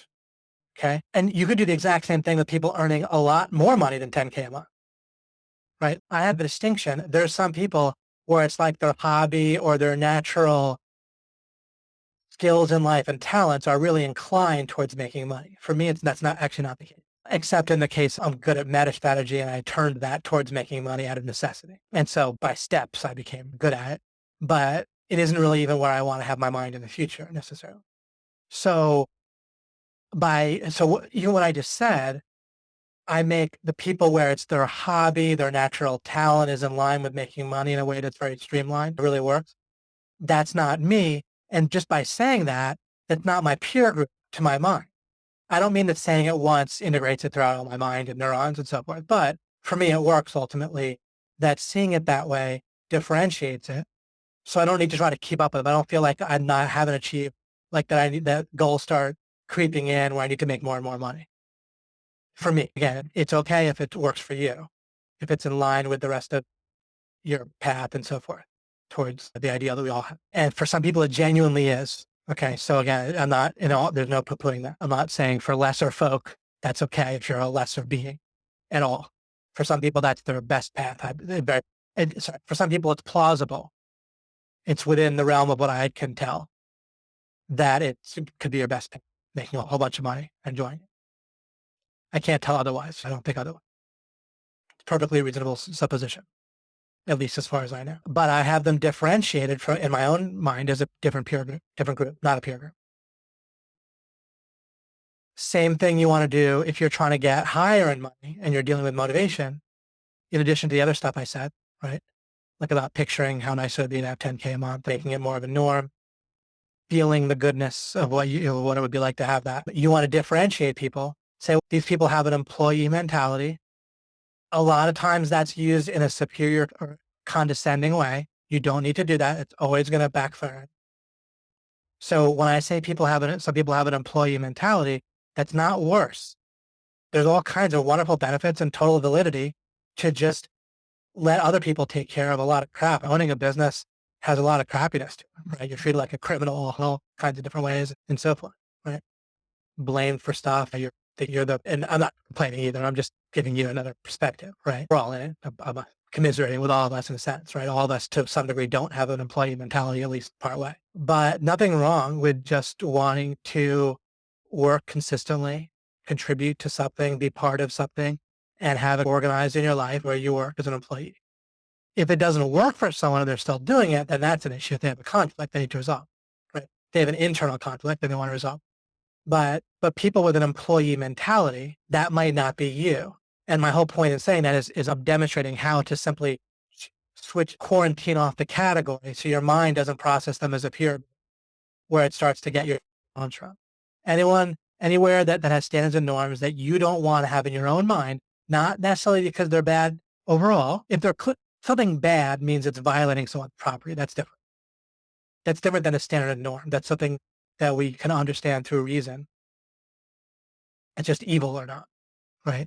Apart from violating other people's property, there's no standards and norms to be whatever works for you. So it's not about better or worse. It's never about condescension, as I keep saying. But there's just ones that aren't going to help you get to the goals that have revealed themselves, right? Whatever goals have revealed themselves for you, for your path, then you want your standards and norms to be, you want to pay attention environmentally, very carefully, to the standards and norms that are getting absorbed and integrated in your brain. That'll make it effortless for you to feel your goals and feel motivation towards your goals. You can reveal your goals through reason and intellect, but your mind, see, then they get set or not in your mind. So goals get set in your mind, like neurologically. They're real, integrated, connected. Okay. But that we don't want our mind to lead the horse, like cart before the horse, right? Like our mind absorbs stuff in all kinds of ways, some of which are wrong. So we don't start by asking our mind what our goals should be. We start by using our mind, but interacting with it consciously, figuring out through reason what our goals shouldn't be, and then eyeballing what they should be within what's left, stipulating that, whatever, right? Making sure that they're reasonable. And then it's a matter of setting it in your mind. Reveal first, then set. They get set from what your mind processes is normal. Therefore, you want to, through thinking about categories and through affecting the environment, your mind's environment, to uphold where it absorbs a standard norm that's in line with the goals that revealed itself to you through reason that you want to have set in your mind. Cool. I think that is fairly complete, at least for my end of things. Not for the whole webinar necessarily, but for this concept. Sajad, that's an hour ago, but he wrote that frustration and the feeling of losing in life led me to find a better solution to OMG. Now, as I got what I wanted, I feel like the achieved mentality is detrimental. Right. Again, you hit one standard and then you've probably gotten it by now. I've talked a lot since you've written that, but you figure out where you want what goal reveals itself. If that goal is not what's already set, that means that the standards and norms from which your goal that you currently have set comes from are off. And then you want to work on your environment, including your thinking, including what you have triggered from the environment, what you notice in the environment. Like some of the mental tricks some of the mental path or thinking that I went through where I said, these people are not my peer. These people are not my peer group because they're employees. These people are not my peer group because they're naturally bent toward skills and talents that make money. Okay. I didn't change my environment. I didn't get rid of those people, but I changed the category just by thinking it through in that way so that they're not a part of my environment that's triggering standards and norms for a human. And that works quite well for myself. Like I had a goal reveal itself with money. I don't mean a revelation. Stupid thinking. I told you what it is. About 3 million. I have significantly more than that at this point, but but it stays right where it was. It doesn't get jacked with. It doesn't get lower or higher or whatever because, just set it, kept it that way. It's impervious to different other groups. I don't use my own thing. So I have no peer in my own mind. Does not have superior in any way. Just unique. I have my own thing going on. Paul says, hey, David, just wanted to say thanks for the great master key answer the other week. Been super helpful. It's so cool. That relates to the standards and norms. So you guys can review that as well. Been super helpful. I feel like that big block, for lack of a better word, is gone. Well, killer. That's terrific. I better re-listen to that myself. So I love it. Love hearing that. See if we can play this from Dave. The dating kit. What? James Belushi there. Great. Little update here. Do I read your stuff? Do I talk about? Let me see if I can give a quick synopsis, a little bit about reality construct to start things rolling. And then I was going to take off during August. Maybe I'll do one more webinar next week. We'll see. And regardless, when I come back, if I either do it next week or in September, then we'll do more with that and other things. Let's see here. Let me see what I have on this slide. Okay, let me see if I can do a kind of a quick version here. I know, maybe whipsawing us a little bit, but this all relates very much. Partly why I got into what I was talking about was it all relates so closely to this idea of reality construct, and we'll see something else here. All right, so I wrote, here's a major question about perspectives, how we see and process the world, what is going on with people, their minds maps the world, what people are thinking and not thinking. All right, so one of the odd things, one of the anomalies that can open up a major and important question for us about having to do with roughly about perception, but not really perception. It's something really important. I don't know if perception feels important to you or not, but there's something related to that. How do we even interact fundamentally with the world? How do we represent the world? What about our mental model for the world? What is it? How does it come? Where does it come from? How do we interact with it? How does it relate to how the world really is, to reality? how does our mind's view of reality relate to reality? These are all kind of good angles on what we're talking about. Super important in a practical way. Maybe a couple steps to getting practical, but it's super important in the background. But I think you guys are used to that now. We talk sometimes about deep-ish assumptions about the mind, but then that ends up being the thing that was actually blocking you from your practical issue that you're dealing with. All right. So the anomaly is, and for a moment, just put aside, it's all helpful, but put aside stuff I've said about reality and world of reasons and so forth just for a moment. Also, and definitely put aside trying to make analogies to what I'm saying with what anyone else is or any kind of common wisdom on this topic. Let's, for a moment, just take a look at this in a fresh, clean way, the best we can. There's an odd thing where, on the one hand, we generally just think as if we look at the world, right? We see the world, other people, we're working on a project with somebody else, we're trying to make a sale to somebody else. We feel like we're both looking at the world together, we're both seeing the world.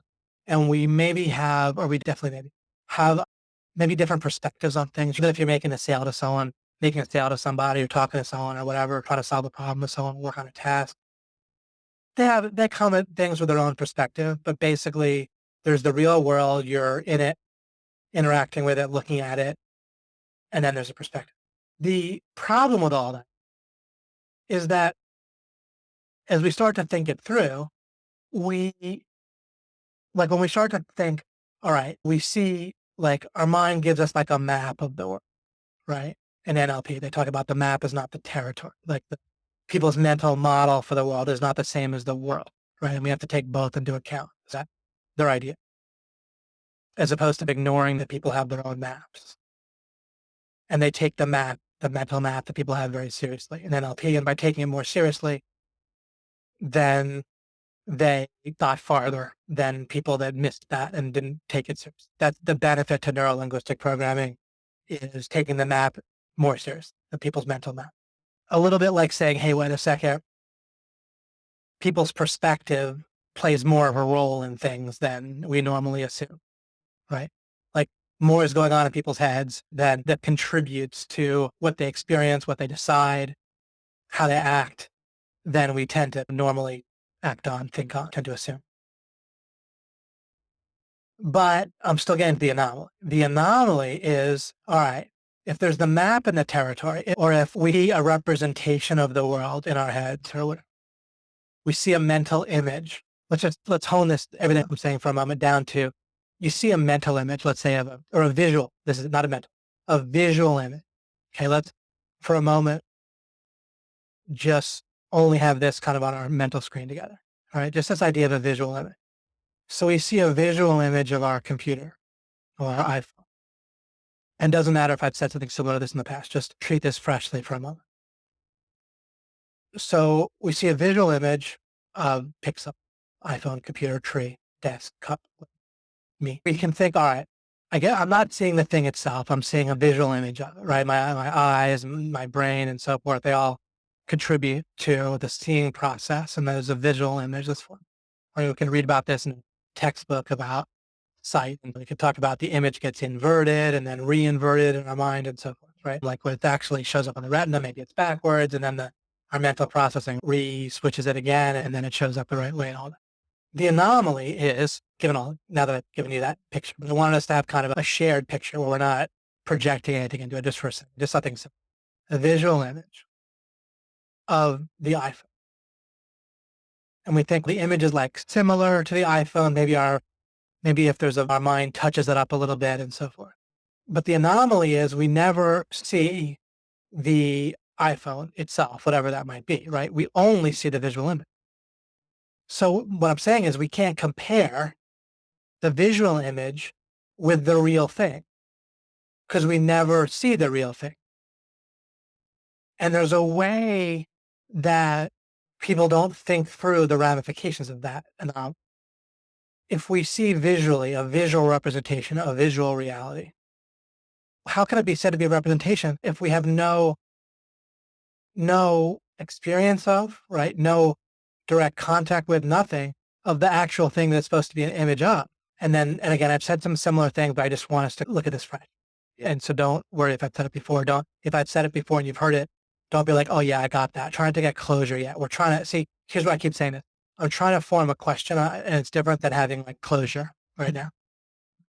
So I want you to see a certain type of question together and make sure we're seeing it fresh, like seeing it activated right now, not just memory of it. The one thing that we feel like we know about a tree or a computer is that it's made of molecules, right? Maybe electrons swirling around a nucleus. What do the electrons really look like? We don't see a visual image of the electrons, right? Maybe if we had a good enough microscope, but actually microscopes themselves don't actually see electrons. We can only form like a diffraction pattern that helps us to get a sense of the field. And then if you keep successfully taking more chemistry classes and they get more advanced, every new year they tell you that what you learned the previous year is really not accurate. The idea that there's these orbitals and stuff that are distinct and there's little particles flying around in a pattern or something, that turns out to be false. It turns out to be like probability fields, and those are even hybridized. And so it doesn't matter. I know I'm throwing some chemistry terms here. That doesn't matter. The point is, I'm almost on purpose, like pointing out the confusion, right? It gets more vague. As we start to think, what is something really, it starts to get more vague rather than more clear, right? If we start to think, what are we really looking at? And we think of our computer, as we start to hone in on it, we feel like we have less of an answer rather than more. Am I looking at the molecules? Am I looking at the 99% empty space that makes up the molecules plus the empty space, right? That's what, physically, that's what's going on, right? It's mostly empty space. The neutrons, protons, and electrons, even if they were particles, which we learned that they're not exactly particles, right? Some hybridized form of energy, matter, but neither or something. But even then, they still take up only like less than 1% of the space. If you compress them somehow, then they'd be like 1/100th of the space of the computer, right? It's mostly empty space. So are we seeing empty space? No. Let's go to our trusty metaphor of playing a computer game and a computer processing and what shows up on the screen. If you're playing a game and you're playing a guy with a gun running around in a forest shooting bad guys, right, like a commando or something, then what you're seeing is based on the computer code. And again, I'm formulating a certain type of question and I'm looking at it in different ways.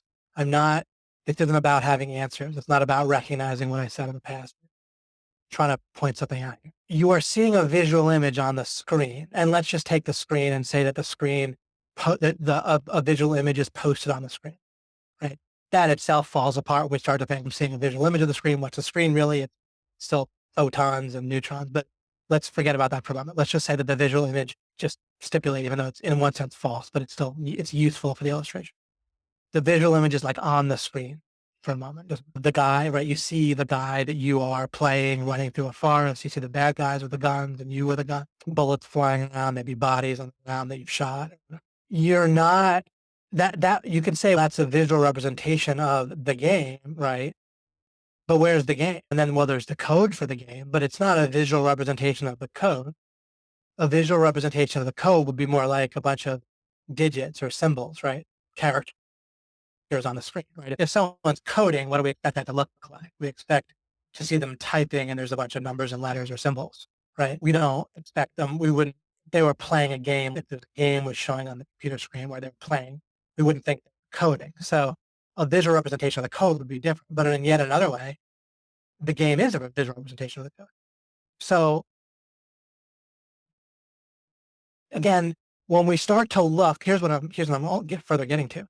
When we start to look at our own model for what the heck is going on in the world, with just how we look at it and what we're looking at, which is central, right? We don't normally think about it. We figured it's covered, so we ignore it. And then we go about our lives trying to accomplish stuff without basically thinking about how we interact and see and process the world and then build a model, right? Because our mind builds a model of it and we use that model to try to figure out what to do to get more good stuff, not hurt people, help them, and what are our goals and how do we motivate ourselves and all that.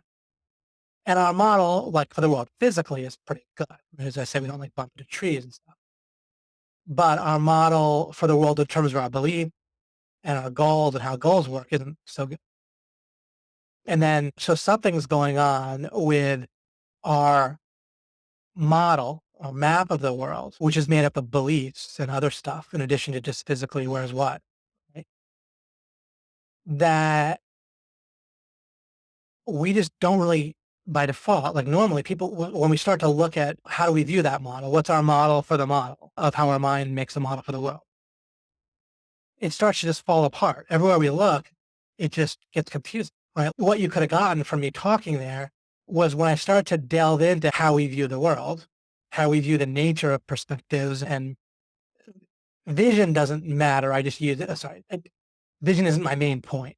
When I talk about visual systems and stuff, but it's a good place to start. And just when we start to think about, like, when I say it doesn't matter, it's not really a bottleneck, right?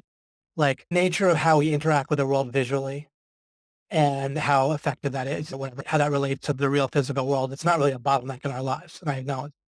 So in that sense, it's not practical because it's not practically dealing with a bottleneck.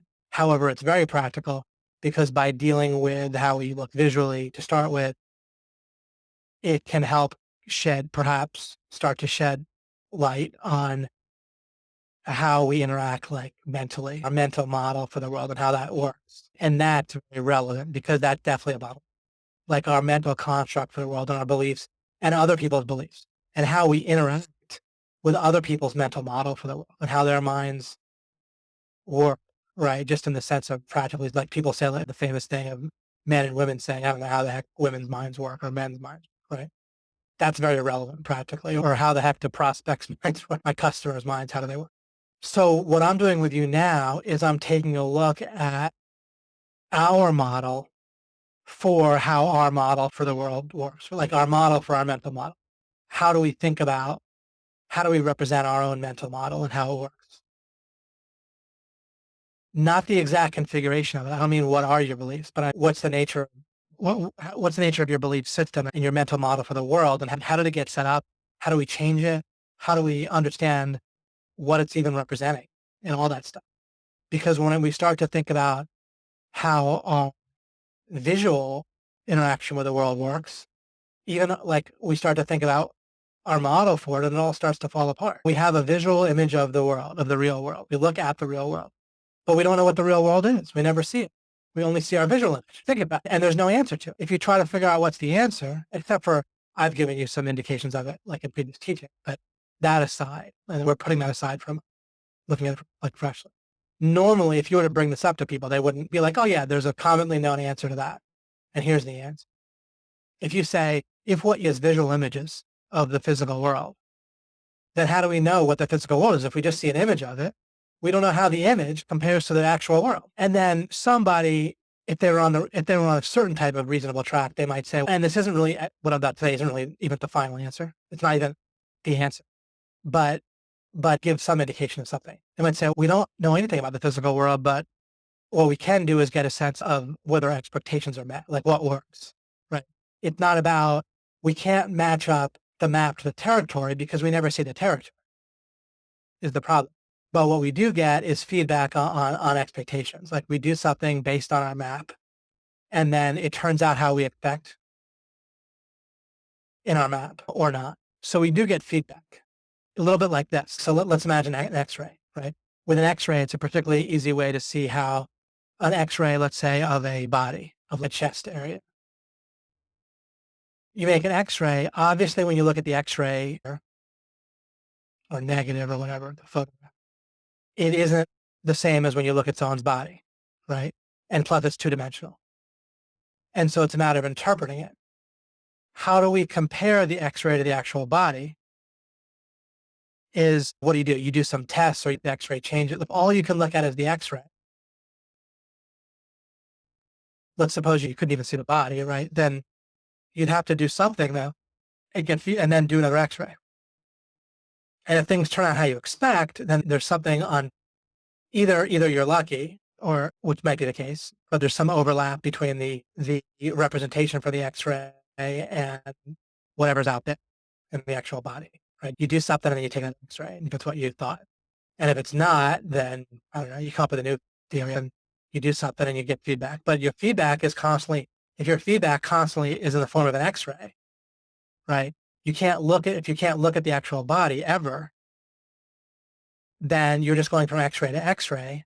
And it's all based on just what works. And you try to make a model for, and even the model itself, whatever the model is in your mind, it's not even the x-rays, right? So you have the x-rays and you try to make a model in your mind of what you expect, what it means, and then you might try something, get feedback, and you see another x-ray. So we tried with that illustration of the x-ray, but we still came back to the mental model. And so we're still stuck there as well. How did this mental model thing work?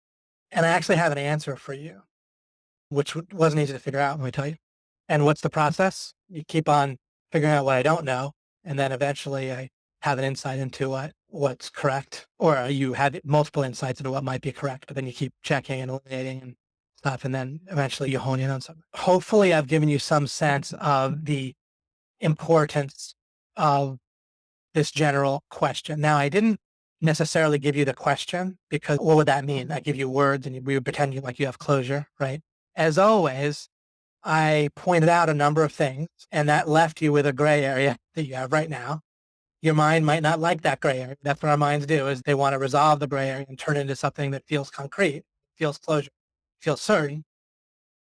We want to embrace the fact that gray is gray sometimes. So I haven't given you the exact question, but I've given you a sense of it. I've given you some parameters around the gray area, right? And you have some, I haven't been talking about hamburgers, right? I've been talking about some, there's some sense what I'm talking about.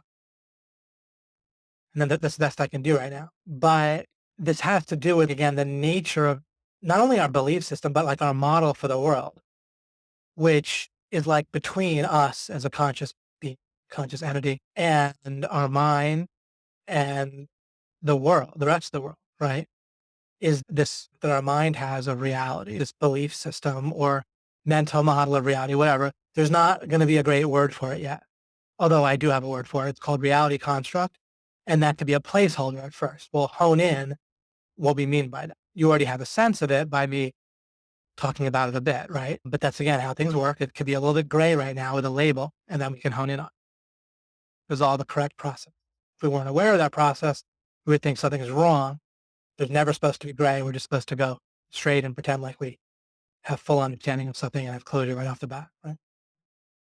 But that's not how correct thinking works or how reality works. But we might be honing in decently at this point. So there's this reality construct. How do we know it's there? Is we look at the opposite. What it look like? And there's a couple opposites we can look at. What would it be like if we just experienced the world without any sort of mental model or perspective or whatever the heck? We'd basically just have to be omniscient, because if the mere existence of your iPhone or computer or tree or whatever was enough so that you could just see it, you just saw it, there's one it, and you are aware of it, then you pretty much wouldn't be limited by a perspective.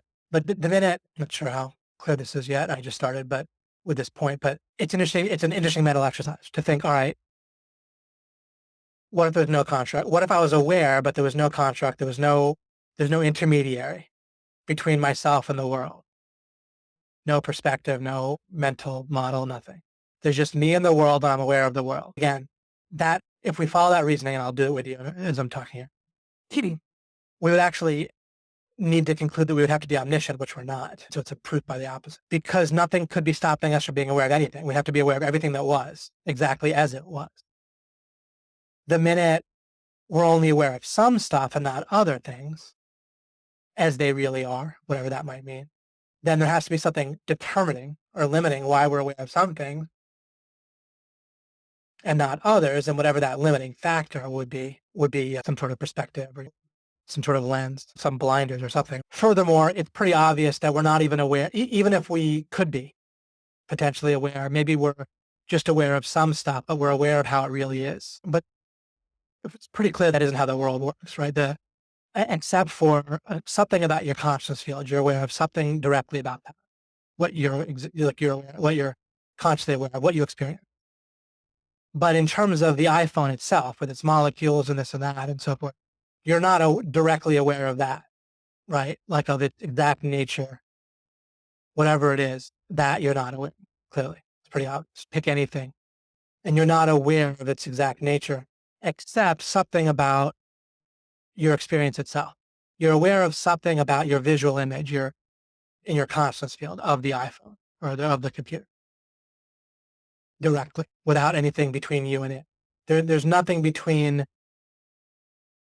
you as an entity and your consciousness field. There's no lens, there's no perspective. So that's why it's your foothold for knowledge. However, as soon as you start to think about even your consciousness field, now you're using your mind again and you're using your mental, either something in between you and thinking about your consciousness field. And that's where that's a huge point, by the way. That clears up the immediate question that comes to mind. As soon as we say we're aware of our subjective experience, we're aware of our consciousness, then we immediately say, hold on, am I aware of what it was a minute ago? No.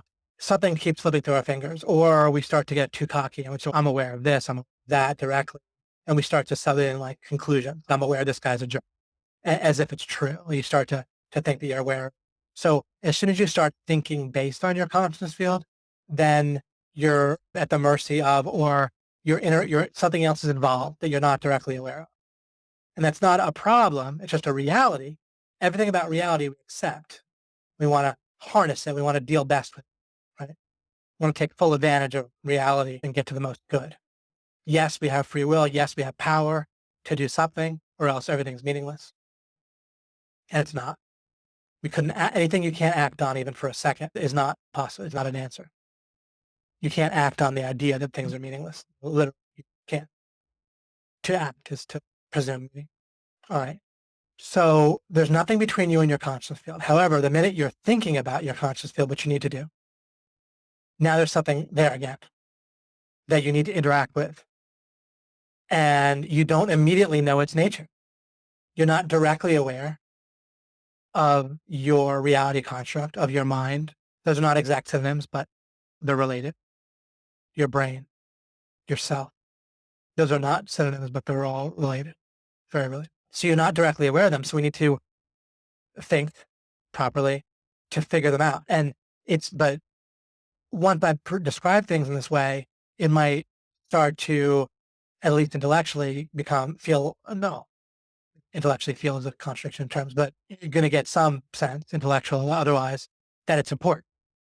Because now we're talking about kind of the most basic thing that's involved when you're thinking, this reality construct in your mind, right? You have some, and when I say reality construct, what I mean is, or more of what I mean is, at all times you have a sense of how things fit together, some sense of what's going to come up next, some sense of what you believe to be the case.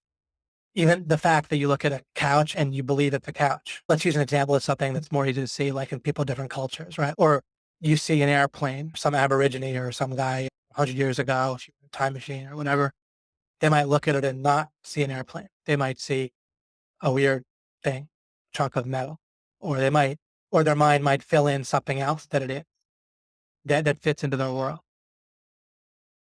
So when you look at an airplane and you get that feeling like, oh, that's an airplane, contrast that with someone who doesn't have that feeling, someone from 100 years ago or from some Aboriginal tribe or whatever. Maybe that's these days not PC, has their own connotation, whatever. But I don't mean that in a bad, condescending way. I genuinely don't want to say something that could be insulting to some group. But okay, so you can see the difference between you yourself look at an airplane and you feel like, I'm just seeing it. But there's an inclusion there. There's part of your reality construct fills in that it is an airplane, and it gives you a certain sense of an airplane. You don't necessarily see in full panoramic detail the dashboard of the airplane, or every fact you could possibly know about an airplane does not spring to mind. But the basic idea that it's an airplane and then something about it, so other things come straight to mind as part of your reality construct. For someone from 100 years ago, that the same things wouldn't come to mind, or 200 years ago. For sure. And that showed that because of your reality construct, that something gets filled in. So your knowledge is part of your reality construct. Why do I call it a reality construct? And am I just renaming an existing concept? Not really, because first of all, my question's a bit unique. And it's not just your perspective. And this is important. See, the normal model of the world is we basically look at reality with a perspective, but we mostly discount perspectives and overly discount other people's perspectives and even our own perspective, and mostly just operate as if we're seeing reality and navigating within it, including when people think about what food they're going to like later. They really look at that as like they're looking at it and they don't want that food. They'd be like, no, I don't like that. or an activity. I don't want it, but it's not even now. It's like in the future. And people will experience that. So this further illustrates what I mean by reality construct. They're not looking at anything that we would call actual or real, right? It's a future event or eating something in the future or doing something in the future. But they look at it as if it's real and with a certainty of whether they're going to like it or not sometimes. So we can't just be looking at reality, right? That's why the construct part of it. And it's not just a perspective on reality because there's no reality yet. So in other words, once again, someone is saying 3 hours from now, I am not going to want to go canoeing. Well, they can't be looking at canoeing with a lens or a perspective because there's no canoeing. Right? It's 3 hours from now, right? The future doesn't exist in that way, just in by people's normal belief system, and I agree, right? So they're not looking at something with a lens because there's no something to look at. But they think that, but they talk as if they're looking at something real, and someone might say that's your perspective, but it's not just their perspective because it can't be a perspective if there's no reality, right? You can't be looking at reality with a perspective if there's no reality there. So that's my proof that, again, there's another anomaly there. People act like they're looking at the future, but you can't look at the future. The future doesn't exist. So something else is going on besides looking at something with a perspective. There's not even a map and a territory. NLP is basically wrong in that way. It's more right than what people normally are. So it's helpful in that way. But there's no territory in 3 hours from now. It doesn't exist yet. It doesn't. And when I say it doesn't exist, yeah, it doesn't exist at all currently, which is all there is, right? Currently, it doesn't exist. So it doesn't exist. There's no territory. You can't have a map and a territory with no territory. And a map of something that doesn't exist is nonsense, right? So it's not like you have a map of reality if there's no reality. It's like there's a map, but there's no reality, right? So we need something different. That's why I call it a construct. That's why I call it a reality construct. Because you don't have a mental model of what's real. You have a mental model of something that isn't real. And yet there's enough of a useful overlap with what unfolds, with what's expected, that it's not all crazy either. So we can't throw the baby out with the bathwater, right? The whole don't make assumptions. Don't you? People, you shouldn't have assumed. Oh, yeah. But people say that with full feeling, right? In different times. You shouldn't have assumed. Oh, yeah? Try that. Try that for 10 seconds, not assuming anything. Don't assume the chair is going to hold you up. Don't assume that breathing is going to give you oxygen, which is going to then fulfill your feeling for breath, right? Don't assume that I'm going to say anything next, right? Of course, you have to assume a bazillion things all the time. So this whole like superior thing, you shouldn't have assumed. You have to assume. So the way out can't be just throwing out assumptions. It can't be questioning authority as a blanket thing. Besides, authority doesn't exist, but except in a certain way. So something different is going on than what people are constantly referring to and thinking as if it's the case. And our placeholder, we started to hone in on it a bit, and our placeholder for that something that's going on is we're going to call it your reality construct, right? There is one, or else you would have no suppositions or guesses about what's going to come next. You would look at an airplane and a couch and your computer and have nothing would come to mind whatsoever if you didn't have a reality construct. You'd have no beliefs, no knowledge, no nothing. Obviously, you have plenty of beliefs, plenty of knowledge, plenty of standards and norms, plenty of goals, feelings that come from somewhere and so forth, right?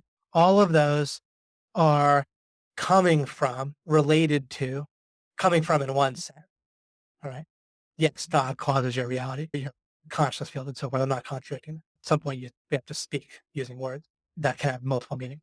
But your reality construct is obviously integral. Without your reality construct, you wouldn't have these thoughts of conclusions, knowledge, anything. So it's there.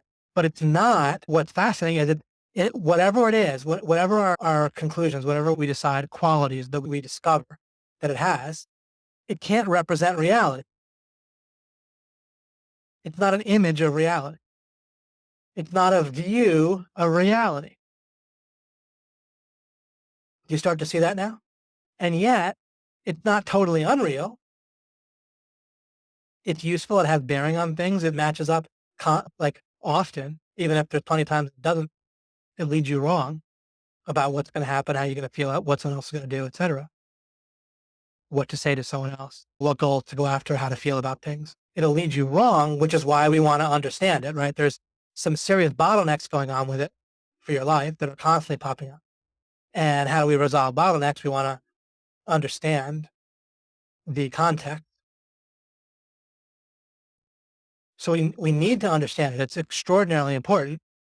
And yet all our general thoughts and assumptions and model for it, like something's wrong, right? Because it's not a representation of something. I remember I proved that with, it relates constantly to the future. The future doesn't exist. Someone might dispute that, but they're wrong. Just to make a long story short for a moment, I can't go on every tangent at once. The future doesn't exist by our own mental model, right? It just internally contradicts our own view of reality, right? If someone were to assert that the future currently exists, then there can't be free will. Nothing has meaning. Everything's determined. And then an infinite amount of stuff would have to already exist, but an infinite amount is a contradiction in terms. So there's contradiction after contradiction the minute we try to say that the future exists already. Therefore, it doesn't. So it's not a representation of reality, whatever it is in our mind, because it involves the future, which isn't real yet. Not only is it not real yet, but it often doesn't become real ever, right? Like in the way that we envision. People can have beliefs that are wrong. Our visual image of things, even, right? We already know that, again, things are 99% empty space if you were to compress all the electrons, neutrons, and protons. The visual image doesn't involve that at all. And I can go on with other anomalies that would lead to tangents, but I won't for now. So what's going on? If it's not an image of the world, and yet it relates to the world because the feedback that we get, we don't bump into trees, so to speak, right? We expect certain things.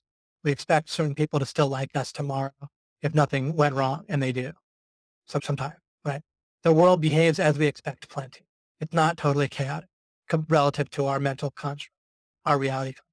But it can't be a construct of the real world. It can't be a representation of the real world because neither the existing world physically is represented like our conscious experience that we would think of the physical world, even visually, sound wise. It isn't overlaps in terms of expectations and usefulness, but there's nothing about what we hear when we hear sound that is a representation of sound waves. It overlaps and allows us to navigate sound waves in a useful way to some degree, right? But it's not a representation of sound waves. When you hear sound in your experience, it has nothing to do with sound wave, right? Like compressed air. Your visual experience has nothing to do with the reality of physical stuff, except as it overlaps in a useful way. But it doesn't approximate. It's not similar at all, except for the overlapping. It's not similar at all to the real object, whatever that might be. What in a computer game, if you're playing it, is not similar at all to the code, except that it overlaps in a very useful way with how the code's going to play out, right? Because obviously you can predict what's going to happen. If you pick up ammunition, load your gun with it, it'll have more ammunition. You shoot a bad guy, they fall over, or they get hurt, they lose life, whatever, right? It's all, you might make errors in your predictions and make mistakes and so forth, but it's all very far from random and chaos. Right? There's a lot of overlap between what you expect to happen and what does happen, but none of it is similar at all to the code, again, except in the overlap. So where am I going with this? Let me bring you to a certain amount of closure, a certain answer that will give you something to work with, and then we'll continue with some discussion, and then we'll be done. All right, I'll go to this side. All right, I wrote triggers. I said triggers are key to understanding the truth about perspectives, minds, seeing, reality construct, etc. This is to the extent that you understand whether we have shared understanding here. This is going to be pretty amazing progress for understanding the world here as you get this and as you get it more and more. When you see something, what's actually happening is, and the only way it could happen, is what the code does, what the environment does, what the physical world does, but it's like code in a sense. But I've talked about that before. What I haven't said necessarily, maybe I've alluded to it here and there, but I don't think I've talked about it very explicitly. It's fairly recent discovery. The clarity I have now is fairly recent in terms of months. And it's part of what led to me getting excited and saying Apotheosis, is literally to not just see, but to conclude in any way, to here to have a belief active, like that you're aware of. You don't see the world. You get triggered. Your mind, your reality construct, in a sense, is a conduit between triggers and your experience. So, in another way of putting it, your mind gets triggered. It doesn't see. As we work on this distinction, it's going to be an extraordinary thing in terms of sales, life, relationships, yourself, motivation, goals, everything. You're going to have a significant paradigm shift of clarity or additional step of clarity. This is crazy as this comes to. So when we imagine a bat doing sonar, right? Scheme, it's very similar to how we learn about sight. It's like your eyes, like it's almost, oh, well, sonar teachers, they like emit a sound wave, right? Or a ship can do this, right? Emit a sound wave and it bounces off objects and it comes back. And so you're like seeing the world, right? But that isn't actually how life works. What actually happens is code. There is no physical object. There's that mental model of physical objects overlaps in a way that works. Just like in a game, a video game, there's no trees, but you see them, we have a model for trees. It overlaps with the code and what's going to happen in a way that works. But physical objects don't exist as such, except for as part of your reality construct that works to the degree that it works. There's a lot of concepts, even things like time and so forth. There's so many concepts that you can't understand what they are until and unless you understand that they do and can only reside within a reality construct and nowhere else. Things like time, motion, continuous line, continuous movement, or movement at all, change. All of these things, they're a hodgepodge of blurriness for people within their normal model for their model. Their model about their own model is false. And their basic understanding of the world that's reality and how they interact with it is all false. And they don't understand about how time, the nature of time, the nature of change, the nature of cause and effect. All of these things can only be understood within the context of a reality construct that's not like a map, but we have to understand the way I'm telling you, where it's triggered by the outside world, which is basically the closest way that you can imagine the outside world is code. But you can't really understand the world or concepts about the world at all unless you can understand them as quality things that exist within a reality construct, but not somewhere else. Change can't exist somewhere besides in a reality construct. Clearly. I might hone in on that a little bit better. I might say some things today that I'll want to tweak or whatever. But why is that? Because there's a whole bunch of stuff I know by knowing the opposite. But there's some things that might be a little gray still. But there's a fundamental truth to what I'm saying that's definite and fascinating. So when a baby is born, we might think, oh, okay, it opens its eyes and it sees things, but it can't see. If it didn't have something to get triggered that's instinctual to start with, it can never begin the process of supposedly seeing. What happens is things like a face is hard coded into a human infant's mind and brain. And so that gets triggered and the mind builds more of a reality construct, of a construct for reality around that, around certain instinctual starting points. If there was no starting points, it couldn't see the world. There's no such thing as actually like looking at the world and then making like a visual image of it. The only such thing is of something getting triggered and then building from there. And then your mind builds from there and it builds more triggers. It builds more. So before you had any idea what an airplane was or a train was, then your human infant's mind can build building blocks themselves in a certain way, but the building blocks of those are there. The building blocks of the building, anyway, at some point you do what you think of as called like learning what a train is. And then when you see a train, you see a train. Before that, you might have seen certain components or building blocks or splashes of color. What would a person from 200 years ago see if they saw a plane? Maybe they would make an analogy. Oh, a metal bird, right? Because all that could be triggered. Why do they see a metal bird? Because it's there to be triggered. Metal and bird. If they'd never seen metal before, they couldn't see a metal bird because metal, metal, wouldn't be there to be triggered. Even though they're doing what we think of as seeing the metal, it has to be there to be triggered. Something has to, your mind can build more things to be triggered for sure. So I don't mean that when you're an infant, everything is already there to be triggered. That's not the case. Only a few building blocks are there. And then from those, some original building blocks are formed. Then around 6, the mind starts to work differently.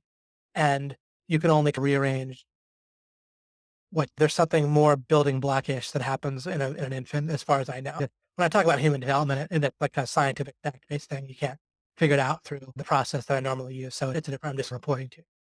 But I'm reporting to you, whenever I talk about science, I'm doing it more to not prove, but illustrate something I'm talking about, or just fill in some illustration. So a couple of practical hints on this, and then I'll kind of go to discussion. We can get frustrated with other people, or we can get stuck with other people. The model that we look at the world with a perspective, and that other people are looking at the same world and their perspective might be a little different than ours, but mostly we ignore that unless it becomes a major thing, and in which case we have to get some sense of the perspective. There's a whole thing that just aren't there to be triggered in people's minds, and they don't have to be like from 200 years ago. Someone that you're talking to, when you're selling to somebody, you're trying to trigger. The only thing you can do when you communicate with someone is trigger. Now, would you understand the nature of, okay, you can rearrange building blocks with people. So you can trigger some building blocks and then together, put them together in a certain way. And you walk through a scenario is a way to do that, right? But in order to start that process of putting something together new with someone, so a new thing is built that then can trigger the future, you have to start with a shared building block. There's a way that in the normal model of the world, it's way too skewed towards thinking that you guys have the same stuff going on in your minds with someone else, like you and the other person. Like we, by default, by the normal way of seeing things, sometimes people have some kind of some mental models that aren't this, that kind of approximate this result better. And that's what NLP, that's one of the things, not the only thing, but one of the things that the map and the territory thing does with NLP is it helps give a model that at least approximate things where it increases the importance of someone's perspective. But the thing is, it's not that they have that the fact that they have a perspective is more important. It's that literally people don't see in the way that we think. They can only see something that it's already in their mind, and then it gets triggered. Only way people see. The only other thing we can do, there's another thing we can do though. That's the only way people start with. Then we can build things together with somebody. If we have shared building blocks, or to the extent that they're shared, and you and I right now, the extent that we have something similar. That's why I was talking about like starting fresh. If you look at how I go about things, I try to put something in front of you, put another thing in front of you, put it together. Not that I'm the only one who does that, but people can approximate their way to something close to something that functions a little bit like this. But there's a way that they're constantly conflicted and it's too weak. When you fully embrace this is part of why I've never actually really been upset with my son, which is an extraordinary thing. I'm not bragging about it. It's just a very odd result that I didn't even expect. But he's like 5 now, where he rang the door repeated for some reason. I don't know why. He could get in. He was with my wife, his mom, walking into our house. They were out. She takes him out usually when we have these webinars, but at some point they have to return. But it didn't upset me in the least. Just happened to upset me. And it just never does. But there's a way that, I don't look at it like people's normal model is where people fully control their mind except for mistakes. And I don't look at it that way. I look at it like the opposite is like people fully don't control their minds except for the kind of ways that they shave off the gray area, the ways that they discover when the opposite has to be wrong. And that we don't know, especially in a 5-year-old, 3-year-old, when he was 3, et cetera, I don't know like what's in there in his reality construct to be triggered. So I don't look at it as he looks at the same world as me, but just screws it up, or is dumber, stupider, or smarter in some ways as a kid and they learn fast. But other way is stupid, or like he's just not trying, or he's bad. And it doesn't have the drawback people would normally think, oh, does he lack discipline, this or that? It's just more accurate. Like you can still guide somebody very well, but there's a way that seeing the world this way can lead to a very different type of patience with people. It's funny because I also see the contrast when I interact with my mom. I have a loving relationship with my mom. We don't have any kind of screwed up dysfunctional relationship at this point. Maybe when I was 12 for sure. But at the same time, it allows me a window into the default functioning of people's minds and of my own mind, where because the habits are so ingrained. And so I love my mom. I mostly like her, but we have friction at times, and I interact more impatiently with her and so forth than I do with anyone else. And it's very distinct. Like she's the only one. And I don't want that to be the case. And it improves over time. The usual way. You figure out what's good, quarantine, it has an impact, and it bleeds over and gets set into your actual mind for default. But I also find I don't feel guilty about it. I just feel it's interesting to me, and it's good to see the contrast. But of course, I'd rather it be perfect at the same time. But while it's imperfect, it gives me insight that way. What am I saying here? Oh, it's also I'm least patient because a lot of my habits and thought feelings regarding her were built before I figured this stuff out. Whereas most everyone else in my life is that I interact like my wife. I met after I figured this stuff out. My son was born after. Whatever. We just don't have habits from when we were small, right? In our whole so many years with other people. My sister, I don't interact with her all that much. Not on purpose, just natural life. And then friends are just generally from 20 years ago or less with Mike, and then other people more recent. So the more I only view people this way, we'll need to talk more about this, but it's a fascinating way to view the world, and it's accurate. As you look at it logically and so forth, we can hone in more and more on proving it, why it has to be the case. We don't see what's there. We're triggered by what's outside the world. But we can only see what exists already in our mind to be triggered, or through building blocks getting combined in different ways. Whereas the free will and so forth, no problem with that. By seeking to understand what's good, true, and so forth, we see what doesn't match. We say, wait, that doesn't add up. I don't know that yet. That creates a fresh space, conceptual space in our mind that allows that the opening of the space is the most immediate result of using our free will. And then into that space, things can get put that are new combinations, new building blocks can be put in. Some things could be excluded and so forth. So newness can come, and correctness can come by having a space and refusing to let the wrong things into it, checking over what's in it. But this can really help you guys with prospecting, sales, conversion, and so forth. Value. My goodness. Why am I able to talk about, listen, guys, it's got to be about perceived value to other people, and stop thinking about this objective sense of value? It's because I knew this. I just can't explain everything at once. All right. And this takes some explaining, as you can see. The only thing you have is what's triggered for other people in terms of like value. That's the only starting point, your only foothold, I should say. So triggers, once you know about footholds, if you follow up with me before, triggers are your only foothold for seeing and for other people seeing something that you want to communicate. Then you can start to try to combine and build from there. That's the process of building, and you come to understand that. Alchemy, we talk about that as well, right? You're putting concepts together. When I talk about walking through scenarios, which I also want to develop more further with you guys in future webinars, as you understand that, we understand how to build from what people can see and from what you can see. So things are triggered, that's your foothold, then you want to build from there and understand that. You build in, but you got to understand that your only trigger for communicating with people and for selling them, your only foothold, I meant to say your only foothold, is what's already in their mind to be triggered. And it's only from there that you can build. You have to start there, though. You have to trigger whatever building blocks and work from there. And you don't have a building block unless you can trigger it, or unless you can build it from something else you can trigger, you see? It's your only foothold. You've got to stop thinking that you have some other foothold because there isn't one. But it will lead to much less frustration, much more effectiveness, because you won't be looking. What do I say? Guiding your mind is about shaving off what you can shave off from the gray area. By knowing that your only foothold with other people and with your own sight for your own seeing and interacting with your own reality construct, you can only see what's already there to be triggered to start with. And you can only communicate with someone else by starting with building blocks that are triggered. That'll save you so much wasted effort in doing other stuff and trying to get them to see something. You don't get them to see something, you trigger something that's already there in them to start with. Then if you want them to see something that can't be triggered, you have to find some building block that you can trigger with them. That's your only foothold, as I've said. It's the only way in. You find something that you can trigger in their mind that's already there. And you have to then build from there through communicating with them. As you come to integrate what I'm saying, of course, I'm just saying it for the first time. It's new.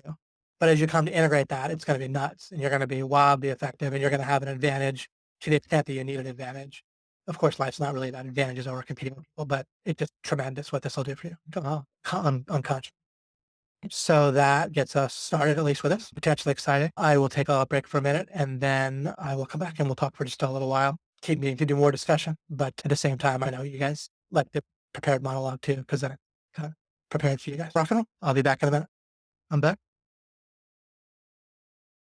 Good. Just instead of the 100K hack, my standards and norms need to be blown apart. Good. And you have to poke around when it comes to getting something from that you figured out, and that what I call like that quarantined area that you've used reason to figure something out correctly.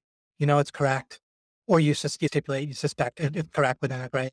And then it's about getting it integrated within your mind, right? Where it gets set into your mind, which is real in its own way, has real connection. And then it's a matter of what works, right? And again, when you're with your own mind, you'll come to see this triggering thing is nuts because now you realize you can only trigger what's already in your mind plus build from there. And my point is that for some of us, the 100K, like imagining making 100K and how nice that might be, will help to blow apart our standards and get it to where we want it to be.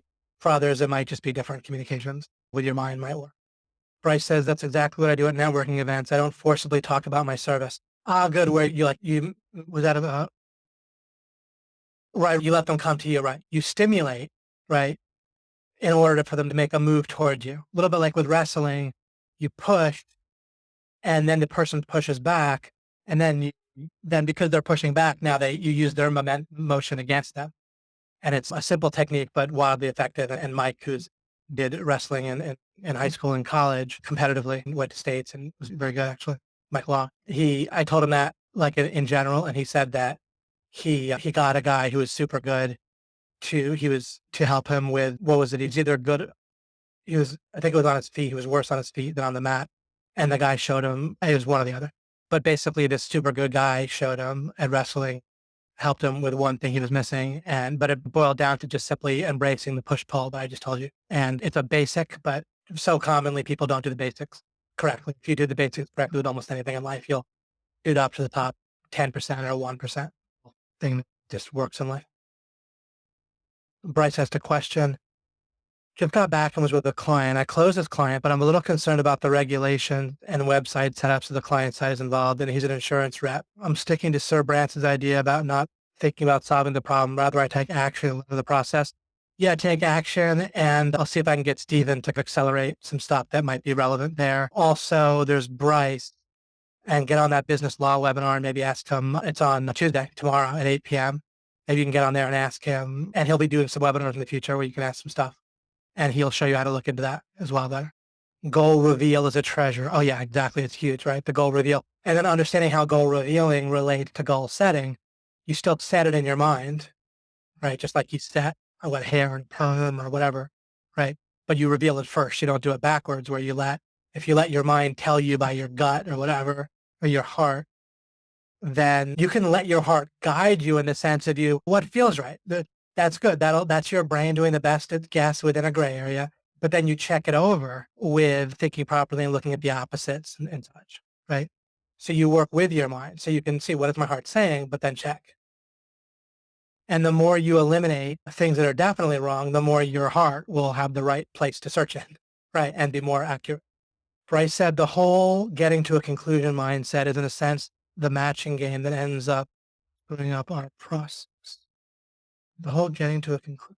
When people are going through and are not satisfied with goals, unless if they're huge, that in a way is concluding and looking, see if I can follow this. The whole getting to a conclusion.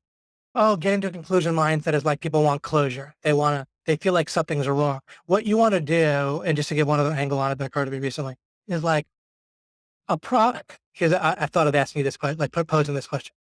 Is a problem. In other words, I'm a little bit joking. Is a problem bad? right? And so you don't want to feel like problems are bad or questions are bad. Bad is bad, but you don't feel bad about bad. What I mean is bad, even bad experience is a signal. Actually, bad isn't bad in one sense. Of course, A equals A, right? Depending on how you define it. But bad feeling doesn't have bad experience, bad bubbling up as a symptom within your experience, right? Doesn't need to lead to bad. It's contradictions about something important, good, and so forth that lead to bad. So bad doesn't have to lead to bad.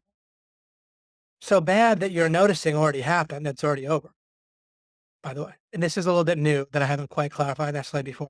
It isn't that bad leads to bad is a signal that there's a contradiction, and the contradiction is what leads to bad. So you don't need to feel bad about any of that, about feeling bad or about the contradiction. You don't need to feel bad about a problem. And what you shouldn't do is feel impatient, essentially, about solving a problem. If you spot a problem or have a question, then what you want that to do is trigger. Now that we have the idea of triggering, you want to reconfigure in your brain, reset if it needs to be, where a question triggered or a problem triggers the right process. So you see a problem as a time to use the right process, where I showed you the foothold, the process, and the ideal, and so forth. So a question or a problem is it can make you see that when it's the most important thing that you decide, you like when it's a priority, you do the process on it. That's what you see when you see a problem or bad or an opportunity, right? You see it as a time to do the process, just like you might see the laundry beeping or the phone ring. In one way, it's what might get triggered for people is what I do now is I answer the phone, like when it rings. Or if it's someone I recognize, someone might call that, I see that I have to answer the phone. That's an example of the whole reality construct in action. The phone ringing plus visually showing you that it's someone you recognize. Or for some people, it doesn't matter if they recognize it, right? Regardless, whatever it is for a particular person, their idea about it normally is, I see that I have to answer the phone. What's happening is it's something what they see is being triggered, right? We see as a result of a trigger in the environment. And where did that come from? Oh, same thing with a problem or a question. What gets triggered for many people, partly because of school, partly other places, is a feeling of anxiety or wrongness and a feeling of impatience to get closure on the question or the problem. Do you see? So what they see when they call it seeing a problem, but in other words, seeing isn't seeing like you used to think. What you want to do is realize that seeing is something new that you maybe haven't realized before. Seeing is getting triggered, literally, or it's assembling building blocks that got triggered. And then you see what got assembled from the building. That comes next, right? That's after you manipulate building blocks, after you think through something. Then you might see something new from building. So it's either the result of building, but it originates as being triggered. There's no such thing as seeing what's there. Every time you're seeing what's there, you're being triggered by something out there, but not seeing it. You're getting your mind, something's getting triggered each and every time that you're like seeing something out there. If you construct something by thinking, that's different. Then you can build something externally that triggers something you want trigger. Right? There's plenty of things that you see that are triggered that you want to see. So being triggered doesn't have the bad connotation that it might in some manners of speech or some ways of saying it. So it's not a bad thing. It is if it is, but it's not. So again, what you want to see, in other words, have triggered when you encounter a question or a problem is that when it's a priority, you do the right process on that problem or that question. Isn't that awesome? Instead of anxiety being triggered. And the way that gets set in your mind is, as usual, it might not get set just from me saying it, right? It might need to get set with a process of communicating with your mind. Jamari says it's the same with exercise, dieting, nutrition, etc. Making progress, then slipping down the peak, then starting over again. Yep, that whole making progress thing. And so it shouldn't be about making progress of gratitude. But just like eating, you can be, remember, I didn't tell you you shouldn't feel good about making progress. I said, just like with eating, it shouldn't be the only thing that makes you feel good. And you want it to feel good in a way that serves you. And you want to have gratitude for it as it is a genuinely good thing that leads to good. Megan Lee says, over the past 16 months, from listening to your teachings every day, my normal sense of happiness at the end of the day has changed and is now based on whether I ran the scenario of what was important for that day and being grateful that something was built in part or in whole that is bringing more good. And yet you don't even need to, in what you've said so far, you've reframed progress, Megan. You don't need to reframe progress, but then only have progress as what makes you feel good at the end of the day. You can, in addition to reframing progress, which you do want to do, the more accurately you judge progress, the better off you are, right? You can feel grateful for something that looks like progress, but isn't. But the problem is that it hurts you later to some degree, right? Like it's in some degree counterproductive to misjudge progress. It's not the gratitude that's counterproductive, it's the misjudging. Separately, you don't want to only have progress. I'm not saying you do or don't, but just watch out for this. Don't have that hidden assumption that you need to feel good about progress. It's just a matter of what is progress. Yes, it's better to improve what is progress. But you also want to be able to feel good and be grateful for things that are the same day after day if they trigger good. And there's plenty of things in your life that could trigger good day after day, right? The obvious things like nice possessions, nice relationships, and things like that. Remember, we're working towards one ideal, which is to solve contradictions and then to be able to just have abundant goodness with more good, which gets created through caring, building, and so forth, which is all related. Whatever it is that we do day to day, we want it ultimately to be leading that ideally. So it's all aligned, whatever that might be. In other words, you could theoretically feel good that the paint on your wall is beige, and do that day after day, minute after minute. Why don't we do that? The reason is we want to get to the ideal, and that's not going to get us closer to ideal. So we'd rather have things that will get us closer to ideal. What about enjoying my car? I'm going to drive anyway. There's appreciating beautiful things would be part of the ideal, right? That I have. We would have, it wouldn't be the only thing. We want to get rid of contradictions in people's minds, our own, starting with our own. But then we also want to build nice things and enjoy them. So enjoying nice things as part of our day, especially as a natural part of our day anyway, we're going to eat anyway, right? Might as well enjoy it if possible. Say we're going to drive, presumably, not for everyone, but for most of us. Nothing wrong with enjoying. But if all I did was drive my car and feel good, then I wouldn't be getting towards the ideal, which is even better. So I want to align the things that juice me with things that'll even make more progress in that way. And none of that, if any of that seemed to contradict anything I previously said, you just misunderstood me. So think it through. Michael said, oh yeah, definitely feel bad if I just arbitrarily don't feel like I pushed myself. Good. So now that hopefully gave you insight into that. Ding dong. No, you didn't ditch. You just did that halfway. I think he was excited. He was helping out and then play Grim Dawn with him. We play a video game together. He saw me playing and then I showed him how to play and now he plays. And he'll play with me because my account has better items and my characters are stronger. Go figure. One of the drawbacks of being 5. Luke says on progress, I see a lot of friends or peers seeking progress by switching jobs or moving to different cities. Complain they just need something new or fresh. I feel that there are deeper issues that they're unwilling to resolve. Yeah, typically, yes. They'll even see and they end up reclimbing the same peaks over and over again. That's right. It's perfectly reasonable to first try switching places, relationships, jobs. Just like it's reasonable to try to rank for different keywords or try if you feel like a client is, especially if it's fairly obvious that it's reasonable to suppose that there's a disproportionate amount of drawbacks or difficulty with where you're at. And that it's a reasonable guess that if you were to make another reasonable guess at a better job or a better website to build or keyword to go after or a client to work with, that it would work out better, right? That sort of thing can certainly happen, right? You're working with someone, they're pretty obviously a pain in the ass. You think that, look, I think I could use my judgment, reasonably eyeball it, and meet a client and get them that's not such a pain in the ass. If, however, you think that through, what it would be to not be a pain in the ass, and it boils down to they do whatever I say and take whatever I give and sit down and shut up, then the problem is probably you. And as funny as that might sound, that really is the case for a lot of people in a lot of situations, and including with dating, right? That really they're ideal if they think it through and they look at opposites and so forth and what bothers them and what they complain about. They really do just basically want someone to do what they say when they want it or what they want when they want it. They don't think of it as doing what they say, but they just want the other person to want what they want at all times or virtually all times. And they need to deal with that or else they're not going to find it. But trying some alternatives is fine. But what you want to do, what would the right process looks like, they try a couple different things.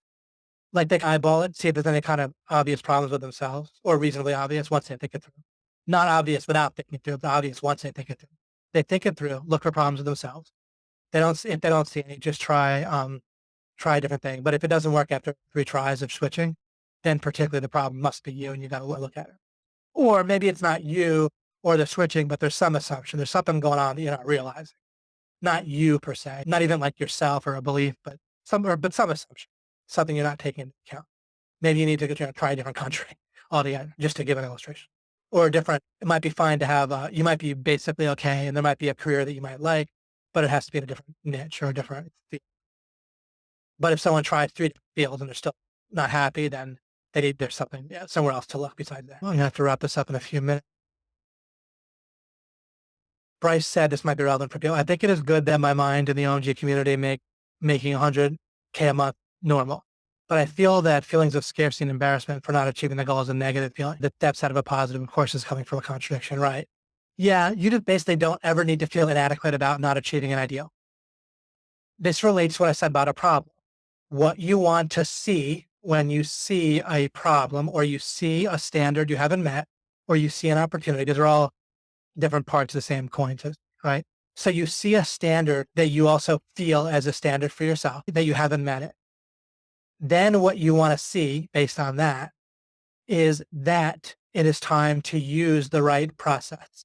Just like when you see the phone ring in a certain way, that you should answer it. I'm not telling you that you should answer your phone, but you understand. If that's what I'm use it as an example. So for anyone that does see their phone ringing and to them, they see that they need to answer the phone in the same way as someone might see that. You want to see that first, that you haven't met a standard that you yourself feel is right and that isn't clearly wrong. Next, what based on that? So first you see physically the phone is ringing. Then again, a person might see that. They might say they feel that or they can, but whatever. I'm just using the word see. That first they see the phone ring. Then they see that they should answer. They don't think of it that way. That's just like breathing to them, right? That's fine. I'm using that as a parallel. With not meeting a standard, you want to see that you haven't achieved a standard. Check that the standard is reasonable. Then you see that or that it's time to use the process. It's just a matter of priorities. But that's part of the process is organizing, knowing that you want to have one priority within parameters that you're working. Never feel, you shouldn't see that you're guilty or that you should feel guilty or that you should feel inadequate or you shouldn't see that you should feel negative. If you feel negative, it's necessarily true that your mind has it encoded that you should feel negative in that case. So if you see negative about that, it means you can conclude, you can then see through logic that your mind thinks you should feel negative. That means it's set wrong. It's wired up wrong. Instead, each and every time you see a standard you haven't met, that you should check it. And then you see that you should apply the proper process to it. Meaning think it through properly and act on it effectively. And if you're not sure of the proper process by now, we'll go over that again in the future. But I did have to talk about it always. The proper process is the sum total of everything I talked about in law of implication. Some people were meant to be intrapreneurs versus entrepreneurs. That might be a terminology that some people use. Maybe Ty talked about it, I'm not sure, but I'm not familiar. And maybe that means employees probably referring to that back when I was talking about that. Some of these concepts are from before. I have to refresh. Maria said, this is so helpful, David. I knew a nightly review to check how I did in the day, look back. And when I miss something, I create bad feelings. I'll stop that. Beautiful. and you have a standard now, or the goal that's revealed itself. Excuse me. You have a goal, just to illustrate once again. You have a goal that's revealed itself. That goal is to stop having bad feelings. That ideal, stop having bad feelings. But goal is a fine word too. About not accomplishing. You want that ideal to feel normal. You want that ideal or that goal to be set. The goal to not have bad feelings. You want that to feel normal, like you should not have bad feelings. That will happen as it happens because you're talking about setting something in your mind, which is like trying to make your arm stronger in one way.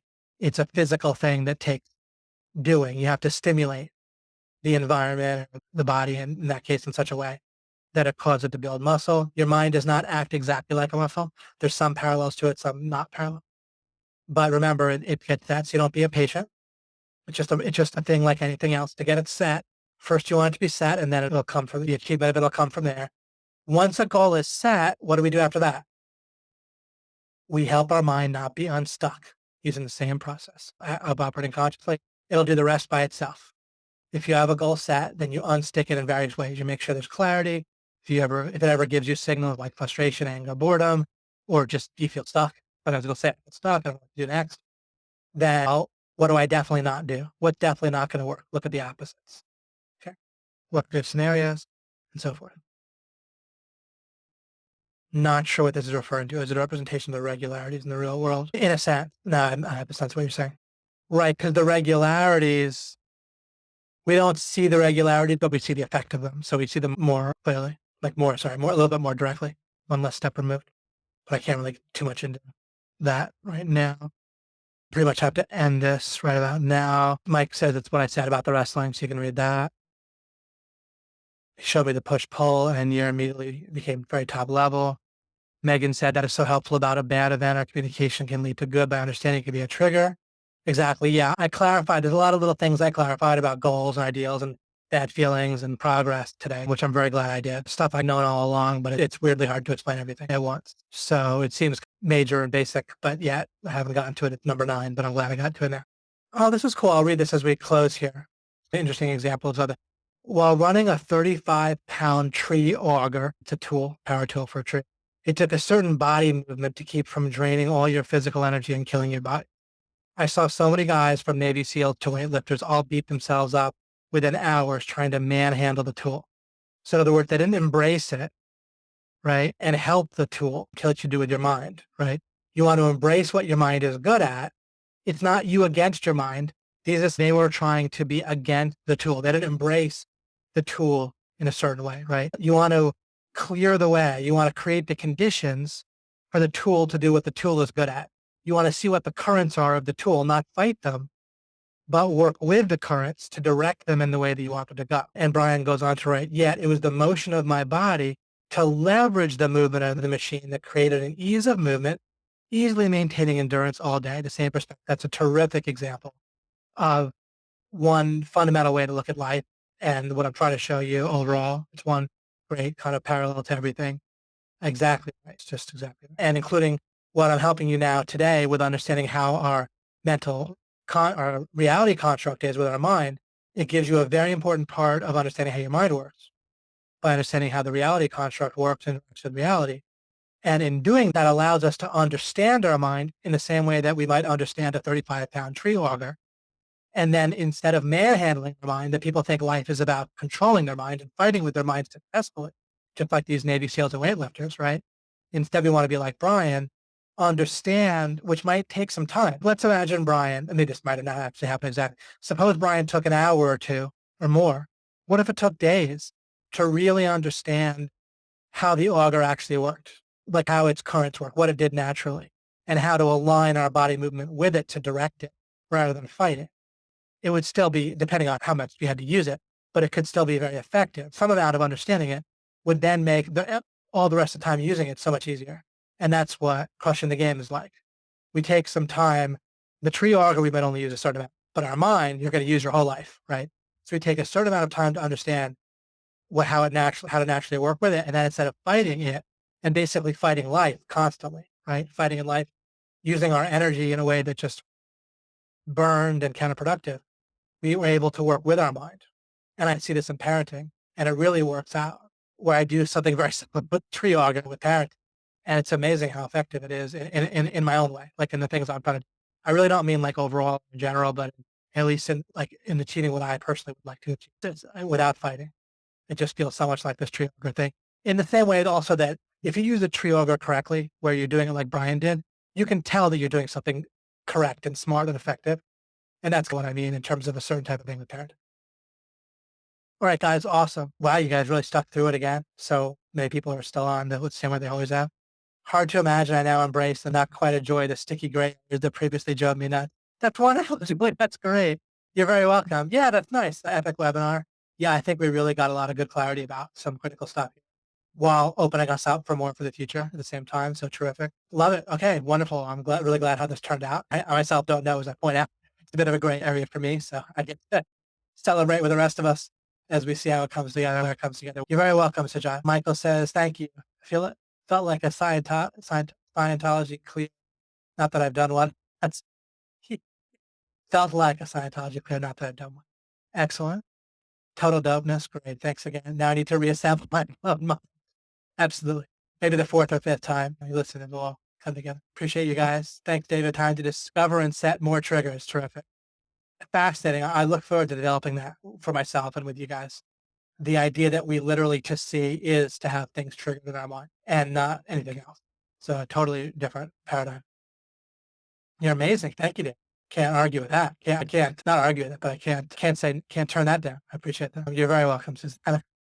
Very welcome. You're very welcome, Megan. You guys are great. Every time you take the time. Appreciate it. Stunning. You're very welcome. Awesome. I'll end it here and appreciate you guys immensely. And we'll see you. I don't know. I'm either going to take off during August and then come back, or maybe I'll get at least one webinar in, or maybe we'll see how it comes. But I'm not leaving you guys forever. I'll be back. I'll definitely do some more this year, several more. Okay. Take off. Take care, guys.